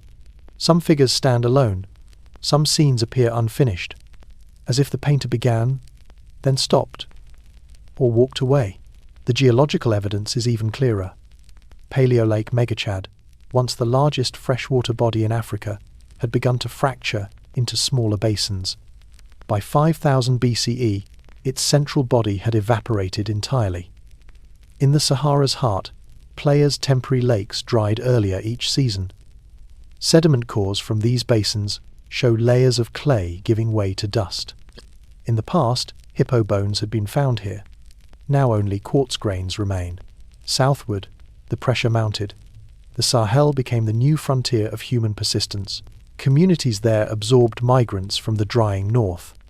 Some traditions blended, some were lost. Domesticated cattle, likely introduced from the Sahara, became central to these southern societies.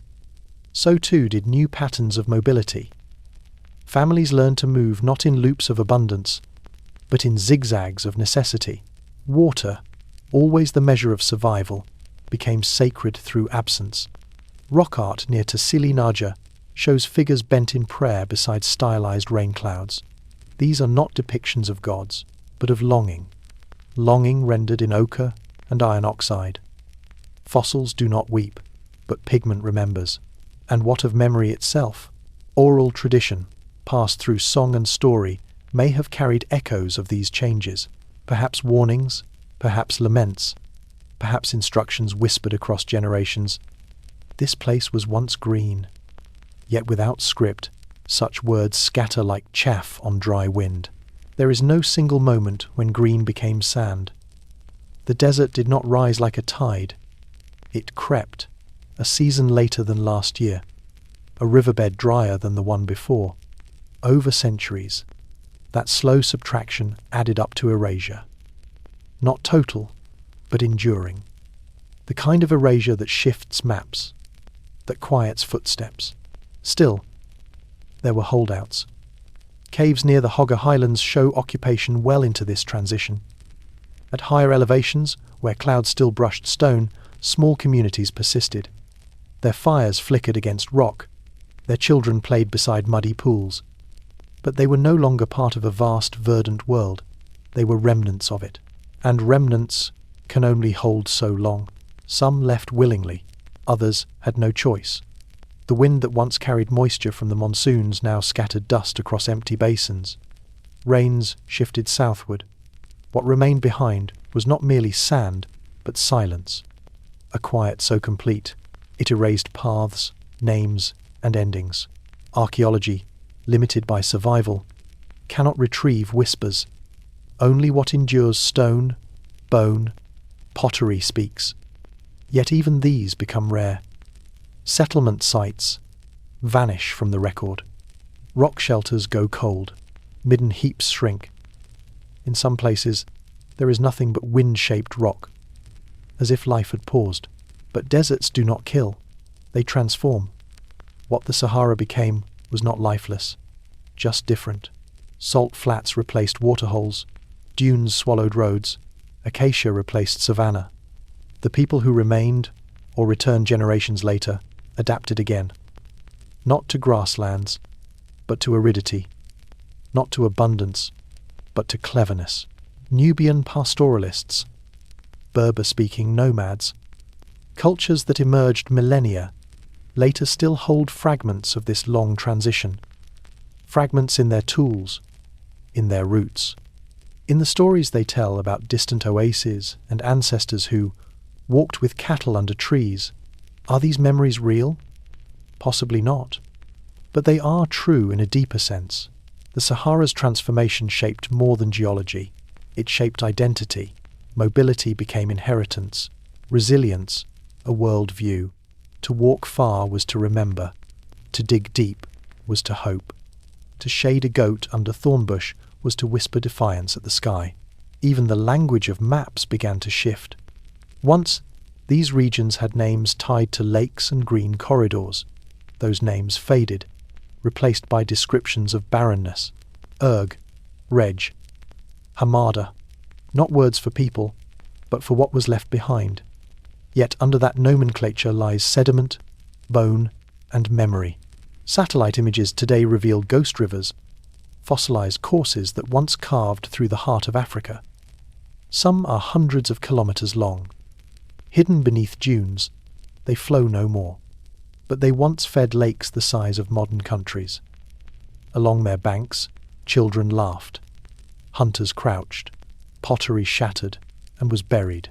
One such site, Wadi Tanazoft, held remnants of a settlement now 1,000 kilometers from the nearest permanent water. Clay walls, hearthstones, beads carved from shell, a human presence. Now it is dust, visited only by wind and the rare archaeologist. Its survival is accidental, its meaning immense. By 5000 BCE, the Sahara's transformation was functionally complete. The Green Sahara, once teeming with life, had gone quiet. Not suddenly, not tragically, but thoroughly. The end was not a collapse. It was an evaporation. The desert had not invaded. It had simply returned. A guest reclaimed its space. A rhythm reasserted itself. And in doing so, it did not bury a civilization. It rewrote the terms of memory. What remained was sand. What vanished was not lost, only unspoken, waiting, perhaps for rain, perhaps for us. The Sahara reclaimed its name, but the green had not lied. It had only passed. But memory does not always vanish with the dust. Sometimes it migrates, carried not by wind but by foot, bone, and story. In the silence that followed the Green Sahara's retreat, new rhythms began to echo toward the east. What traces remain of those who walked away from the desert, and where might they have gone? We have no records of these migrations in the traditional sense. No maps, no journals, no named chieftains to recount their journeys. But between 5000 and 4000 BCE, something subtle unfolds in the archaeological layers. Pottery styles, once rooted in central Sahara, begin appearing closer to the Nile. Livestock bones emerge where once there were none. Grinding stones, pigments, burial forms. Small things, but they walk together, and they walk east. At the edge of the Egyptian desert, seasonal camps begin to flourish along ephemeral rivers and rocky outcrops. The people who built them did not arrive all at once. There was no singular migration, but rather a slow ripple of communities adjusting to shifting rain lines. Some returned year after year, others kept moving. Their legacy is not written in walls or monuments. It is etched in the curve of a potsherd, in the polish of a grinding slab, in the residue of ochre across a burial jaw. These clues speak of a people shaped by cattle, by clay, by memory of rain. They speak of domestication, not just of animals, but of rhythm, a cadence tuned to water's absence. One of the most enigmatic traces appears in the early Neolithic sites of Nabta Playa, located deep in what is now Egypt's southern desert. During brief periods of rainfall, a lake would swell here, drawing nomadic herders to its banks. They brought cattle, built wells, and over time placed stones into carefully aligned patterns. Some align with the solstice sun, others seem arranged in circles or radiating lines. Could this have been a calendar? A ceremonial site? A sacred map of the heavens? We cannot be sure. The stones do not answer directly, but their placement reveals care, repetition, and intent. Someone, thousands of years ago, looked at the sky and marked time with granite. They may have come from the west, carrying the memory of greener pastures, of lakes now gone, or they may have risen locally, out of new interactions between desert dwellers and Nile-bound farmers. The cattle themselves offer hints. At Nabta and other nearby sites, bones of Bostaurus appear, showing signs of ritual slaughter and careful interment. These were not mere food animals. They may have been symbols, guides, offerings. In some cases, buried in chambers beneath slabs of stone, positioned with limbs tucked or skulls facing east. This is not how meat is discarded. This is how lineage is honoured. What we begin to see, then, is not just a movement of bodies, but of beliefs. People moved because water fled, but what they carried with them, rituals, symbols, ways of seeing time and sky, may have flowed even more deeply than the rivers they followed. The rivers they followed were not always visible. Often they existed only in memory, or in the faint promise of greener reeds beyond the next horizon. Yet somehow the footsteps found their way. The Nile Valley, long a spine of fertility in an arid land, began to receive more than just water. It received traditions, crafts, the measured patience of people who had lived in places where rain came like a gift and vanished like a ghost. In these newcomers, the Nile did not find settlers. It found interpreters, people who understood the fragility of the seasons, who read the soil not only for what it grew, but for what it remembered. They brought with them cattle who had learned to graze in shrinking pastures, and children who had learned to follow stars across a sky that forgot how to rain. Here, along the river's bends and fertile floodplains, their skills found new expression. The clay they once shaped into water jars in the desert was now used to make storage vessels for grain. The stone circles they once laid on dry players were transformed into ways of tracking flood and harvest.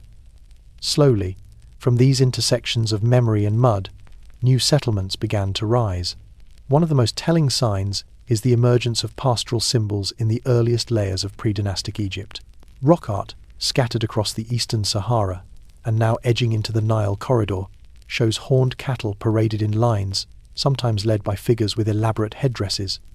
Others are drawn alone, heads bowed, as if in reverence or sorrow. Some scenes suggest ritual, others, travel. To those who study such images, the connections between Sahara and Nile are not merely possible, they are inscribed in horn and hand. Even in language, faint echoes survive. Some of the earliest terms for cattle and rain in ancient Egyptian appear to have parallels with Saharan root words. These are not direct borrowings, but like wind-carried seeds, they suggest contact, influence, a slow braiding of tongues. We must resist the urge to call it conquest. This was not an empire marching in from the west. It was a dispersal, a diffusion of people shaped by loss and adaptation. They did not arrive to dominate, but to survive. And in surviving, they gave. They gave their knowledge of cattle husbandry, their reverence for the sky, their measured way of watching the land. In return, the Nile gave permanence. Where once the rains had abandoned them, the flood came with clockwork rhythm, and in that rhythm, something new began to form. The seeds of what would become Egyptian civilization did not sprout overnight. They were carried, sometimes unknowingly, by feet dusty from long walks, by women who remembered how to bury the dead with ochre, by children who had once played beside vanished lakes. It is in this quiet merging of memory and geography that the Nile begins to gather not just water, but story. Those stories, once spoken beneath acacia trees and carried between shifting camps, now found new breath in settled life. Along the Nile's edge, memory gained architecture. Homes were no longer temporary shades of hide and reed, but clay-walled dwellings, shaped to stay. Graves deepened, offerings multiplied. What had once been gestures of survival became the first rituals of permanence. The cattle came too, not as beasts alone, but as symbols. In the rock-cut tombs of Egypt's earliest chieftains, cattle skulls were laid with care. Horns faced outward. Some say they pointed toward the afterlife. Others say they pointed home. In these gestures, the past was never discarded. It was reshaped.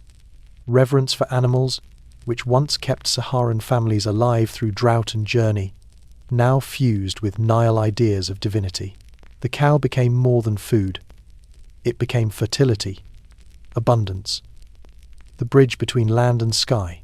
One deity, Hathor, emerged early, her horns cradling the sun disk. She was not just born beside the Nile. She bore traces of older beliefs.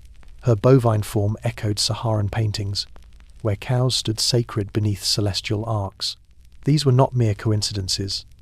Archaeologists, studying sites like Nabta Playa and the Fayum Basin, trace a web of cultural exchange, pottery styles, burial customs, artistic motifs.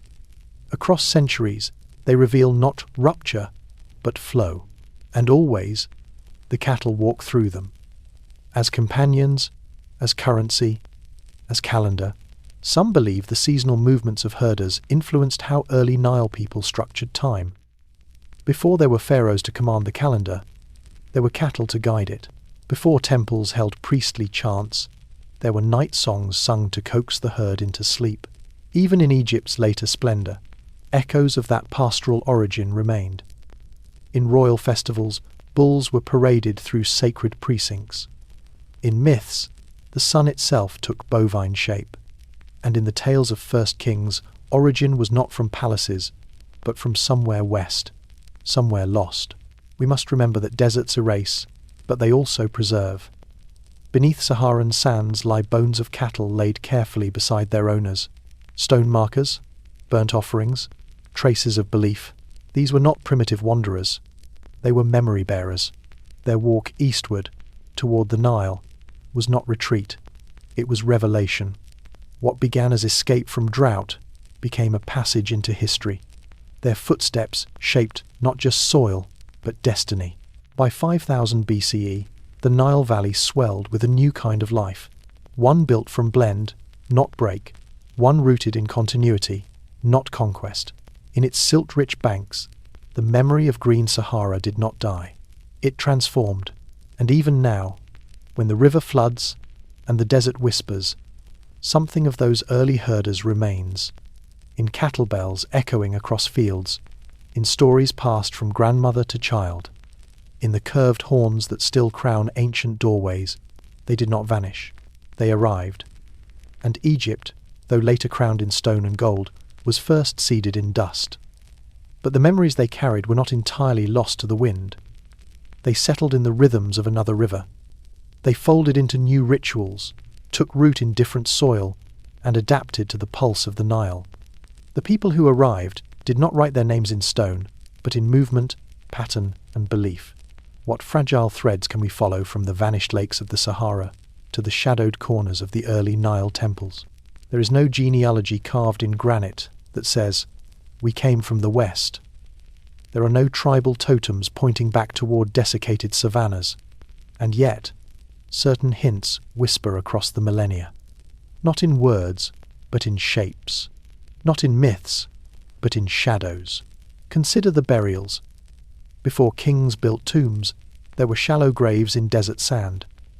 Skeletons curled on their sides, knees drawn up, hands folded, facing east, often as if waiting for light. We see this position again and again in prehistoric Saharan burials. The Gobero people in Niger, for instance, laid their dead beside dried lake beds in fetal repose, sometimes with grave goods, sometimes with nothing but dust. Then, in the pre-dynastic Nile, we find graves laid out much the same way. No grand architecture, just bodies, curled as if in sleep. It might be coincidence, or it might be cultural continuity, carried in silence and preserved through habit.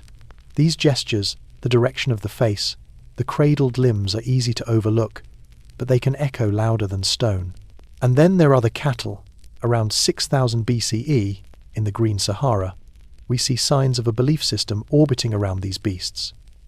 At Nabta Playa, megaliths mark solstices, but near them lie stone circles, and within them buried cattle, carefully placed, sometimes adorned. These are not food dumps, they are ritual deposits, perhaps sacrifices, perhaps something stranger. One theory suggests a cattle cult, a symbolic reverence for the animal, as life-giver, as compass, as calendar. Herds could be wealth, but they could also be companions, spiritual anchors in a shifting land. And if these people migrated east, it is possible this reverence travelled with them.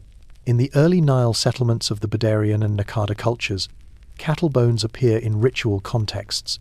In iconography, bulls begin to loom large. Horns flare wide in ceremonial pottery. By the time dynasties rise, the cow goddess Hathor is already known. She nurtures, she guides, she wears the solar disk between her horns. Do these motifs begin in the Nile, or are they older echoes, refracted from forgotten pastures? We must be careful. Patterns are not proofs. A buried cow does not prove a migration, but it leaves a suggestion, an outline, a question. Just as the pyramids cast long shadows at dawn, these relics cast long shadows across time, not solid, but present, not loud, but resonant. And the sky above them might offer yet another link, one written not in dust, but in light. At Nabta Playa, long before the pharaohs dreamed of pyramids, stone slabs rose from the sand. Not randomly, not wildly, aligned with intention. Some mark the summer solstice, tracking where the sun touches the horizon in June.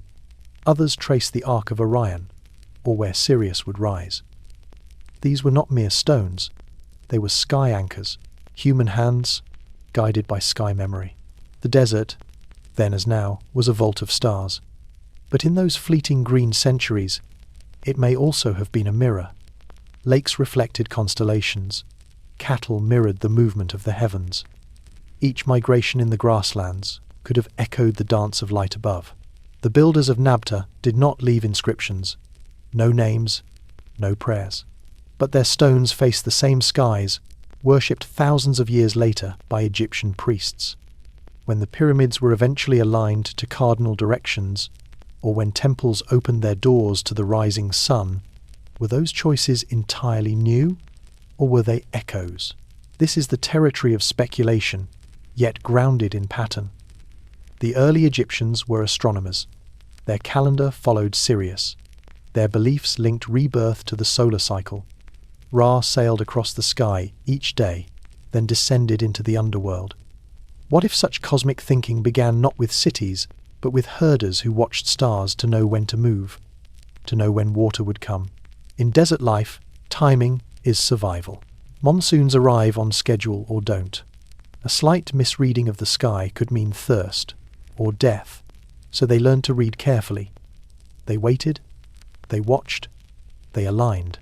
The people who did this, who lived at Nabta Playa, did not build pyramids, but they stood in the same sun. They watched the same stars. And when they buried cattle or marked solstice, they left behind a way of thinking, one that honoured rhythm, one that noticed the turning of the world. Such thinking may have drifted east with the herders, into the Nile's embrace, into new soil, where it could grow, change, root itself in stone and papyrus, where it could become myth. But myth is not always memory. It mutates. The cow becomes a goddess. The solstice becomes a festival. The burial becomes a tomb, then a pyramid, then a complex of resurrection. Over time, what was practical becomes sacred. What was sacred becomes statecraft. The sky becomes a mirror of order, and yet, inside that order, traces of older rhythms remain. The orientation of temples, the pairing of cattle and cosmos, the curving pose of the dead, these are not proofs of inheritance, but they shimmer with familiarity, like a melody half-remembered, like a dream you almost forgot. The Nile rose, the Sahara dried, but the pulse of the land did not end. It shifted, and it carried something with it. That something may still whisper in the silence of the tomb, not in what was written, but in what was shaped, and especially in what was aligned. Burial too carried alignment, not only to stars but to intention. In both Saharan and early Egyptian graves, the body was placed with care, curled, facing east, sometimes painted, sometimes wrapped, often accompanied by beads, tools, or food. Death was not an end, but a passage, a journey that required preparation. In Gobero, a woman and 2 children were found embracing. In Hierakonpolis, early Nile burials echo that tenderness. Bodies rest with amulets, ivory figurines, and cattle skulls. It is as though the act of burying became a form of storytelling, a way of saying, you mattered, and perhaps also, you will matter again. The cattle skulls are especially striking. In the desert, cattle were life, milk, meat, mobility. In time, they became more, symbols, icons, even deities. At Nabta Playa, they were buried, not eaten, not discarded, buried like kin. And in Egypt, centuries later, Hathor rose, the cow goddess, a divine mother with horns framing the sun. Is that coincidence? Or memory with a new face? Migration does not always carry architecture or weapons. Sometimes it carries sensibility, a worldview, a reverence. If the Green Sahara gave rise to cattle cults, sky alignments, and ritual burial, then its slow disappearance may have scattered not only people, but patterns. Those patterns did not build empires, but they seeded a worldview where life was circular, where the heavens had a rhythm, where death had direction, and perhaps most hauntingly, where forgetting was never total. The Egyptians built with permanence, but permanence was never guaranteed. Sand reclaimed temples, tombs collapsed, names eroded, yet certain ideas endured, like the Ka, the spiritual double, like the Ba, the soul that travelled at night, like the belief that what lies above reflects what lies below. Even the architecture of the pyramid reflects this, not only in its shape, but in its scale. The base rests in earth, the apex points to the stars. The pharaoh inside becomes part of that alignment, a human fixed within cosmos. This is not just engineering, it is cosmology in stone, and beneath that stone, perhaps faintly, we still hear the Green Sahara, not its lakes or trees. Those are gone, but its way of seeing, its way of moving through a world that was lush, fleeting, and larger than oneself. That way of seeing may be buried under dynasties, but it glints through, in symbols, in customs, in alignments that only make sense if someone long ago watched the sky and listened to the land. The Sahara turned back to desert, but its green chapters left echoes, Not loud ones, not easily proven, but deep ones, in the rhythm of the Nile, in the silence of a tomb, in the way a temple faces east. Something older breathes, not a memory, not a myth, something in between, a whisper carried forward, a pulse, still beating, a shadow of a world that vanished, yet somehow endured. The stone face of a statue, battered by time, holds no expression, yet somewhere behind that silence lies the memory of green. What if we asked not where Egypt began, but what it remembered? What is the quiet but persistent question that remains when rivers dry, but stories survive? The Sahara, as we know it today, is a monument to absence. No catastrophe carved it into being. No single year or empire collapsed to make the sand creep. It was not erased. It faded. And with that fade came silence. 6,000 years ago, this region was no emptier than the Nile Valley is now. It pulsed with life. Lakes shimmered under monsoon skies. Herds of cattle moved with the seasons. People napped blades beside fish-laced rivers. Children pressed their hands into rock. But by 5000 BCE, the monsoons that once birthed this paradise had become ghosts. The great rain belt drifted south. The air dried. Lake basins became salt flats. Grasslands thinned into scrub. Elephants vanished. And human footprints so often lost to time grew scarce again. Yet it is not their vanishing that lingers. It is the trace of what they left behind. In the rock art of Tassili n'Ajjer, we find cattle with curved horns and adorned hides. They seem lovingly painted, not merely recorded. Figures dance beside them, arms raised in ritual or joy. Many archaeologists believe these images preserve echoes of a cattle cult, not in the modern religious sense, but as a sacred entanglement between humans and their herds.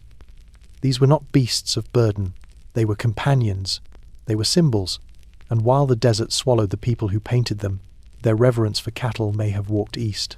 In predynastic Egypt, long before pyramids, grave goods included cattle skulls. Rituals seemed to center on bovine sacrifice. The goddess Hathor, whose cult stretches back to the earliest dynasties, is shown with the ears and horns of a cow. In some tombs, cattle were buried alongside humans, their positioning deliberate. Not food, not furniture, something closer, something carried forward. We cannot say with certainty that this reverence was born in the Green Sahara. The archaeological threads are too fragile, too broken, but the pattern they suggest is compelling, because elsewhere far from Egypt, but across this same arid corridor, we find other hints. In southern Libya, burial mounds once overlooked now reveal circular tombs lined with cattle bones. In the eastern Sahara, near Nabta Playa, megalithic stones align with solstice skies, while deep pits hold cow remains, interred with care. These were not the actions of hungry survivors. They were gestures of meaning. As rain retreated, the world shifted. But humans, even in hardship, carried belief. Through rock art and bone, through alignments of stone, through sacred migration, they whispered to the future. They said, "We were here, and beneath the sand, the ground remembers." No tomb inscriptions recorded their names. No scribes inked their thoughts into papyrus. Yet still, they reached forward through time not with words, but with arrangements, with silence shaped into form. The people of the Green Sahara vanished, but not all at once. Across centuries, families abandoned lake shores and dunes. They followed retreating rains, wandered toward the Nile, or adapted in place until the land hardened. But the ideas they carried did not vanish. Consider Nabta Playa, a dry basin now indistinguishable from 1,000 other sun-cracked plains in southern Egypt. Once, it was a seasonal lake, a gathering place, a sanctuary. Archaeologists have found cattle burials here, bones placed with deliberate geometry. More hauntingly, they have found megalithic circles aligned with the summer solstice, upright stones, carefully placed to mark celestial rhythms. This was not casual. It required memory. It required observation. It required the belief that sky and ground spoke to each other. Was this the birthplace of Egyptian astronomy? The echo of Saharan seasonal memory? Or something else entirely, now lost? Ideas do not always die with their origin. They migrate, they morph, they find new skin. And Egypt, cradled by the Nile, was not immune to this drift. In Upper Egypt, tombs of the Naqada culture centuries before pharaohs show cattle surrounded by solar motifs. In later temples, the sun god Ra is pulled across the sky by a celestial boat, while Hathor watches with bovine eyes. Stone stelae show scenes that feel strangely familiar: ritual movement, animal reverence, solar rhythm. It is tempting to draw a direct line, to say that one culture birthed the next. But the Sahara does not allow such simplicity. Its timeline is fragmented, its voices scattered across dunes, its truths held in shadows.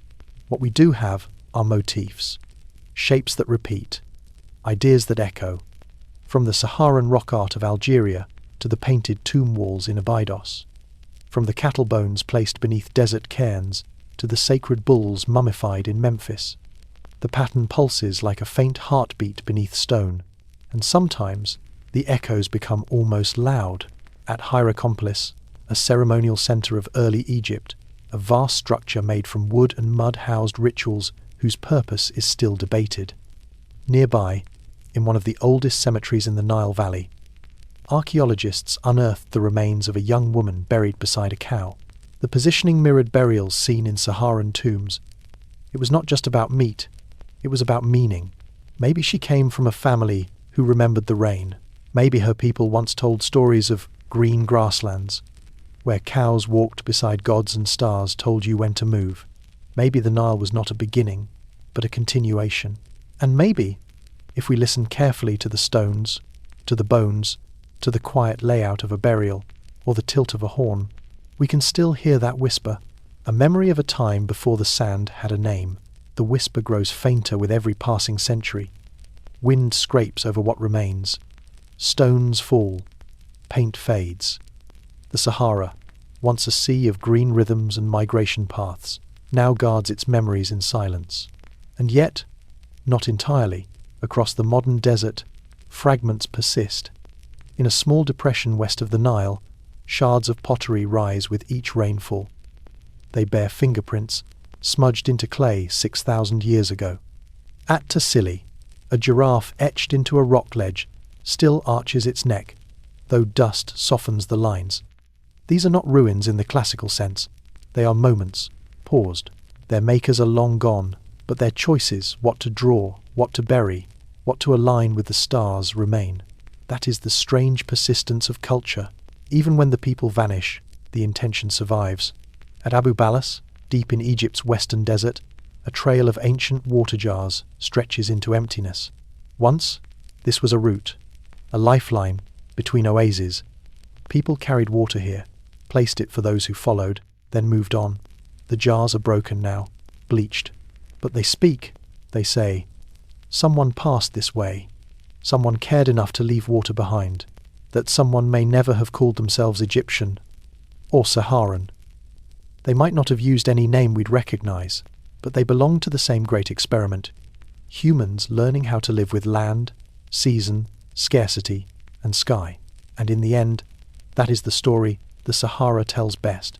Not of empires, not of conquests, but of adaptation, of listening, of knowing when to leave and when to stay, of reverence for the invisible forces, sun, wind, water that shape life and death. Even in modern Egypt, echoes linger. The alignment of pyramids with cardinal points, the symbolic power of cattle and solar boats, the sacred geometry carved into tomb ceilings. These may not be direct inheritances, but they rhyme with what came before. A whisper before sand. Today, satellites scan the desert surface. They reveal ancient riverbeds, now dry, settlement grids, swallowed by dunes, patterns in the dust that match no modern map.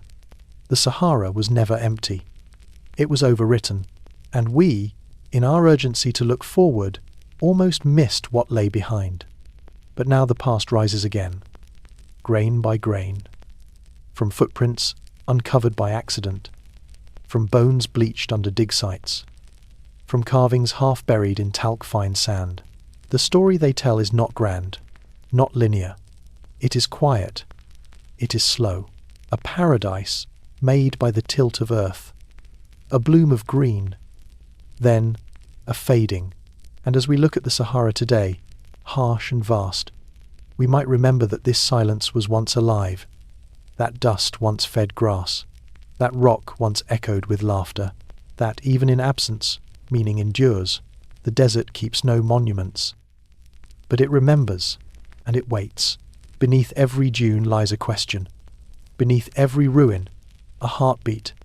Beneath the stillness, a whisper. Listen, you can almost hear it. Thank you, fellow sapiens, for walking this long arc of memory with me, across vanished rivers and silent dunes, through cattle trails and painted caves. You traced the outline of a world buried under sand and time. If this story helped you feel wonder at the impermanence of paradise, or quiet reverence for what fades without fanfare, then I'm grateful you stayed. Your time here is a gift. I wonder what part of this story will remain with you when the dust settles. Was it a glimpse of a drowned footprint? A horned god drawn on rock? Or the ache of leaving home without a name?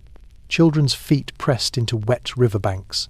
The last monsoon whispers across a cracked savanna, a cow skull resting in the sun like a forgotten crown.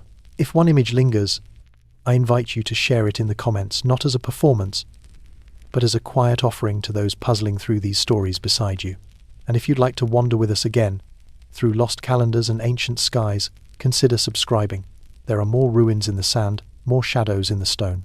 Until next time, stay curious, stay thoughtful,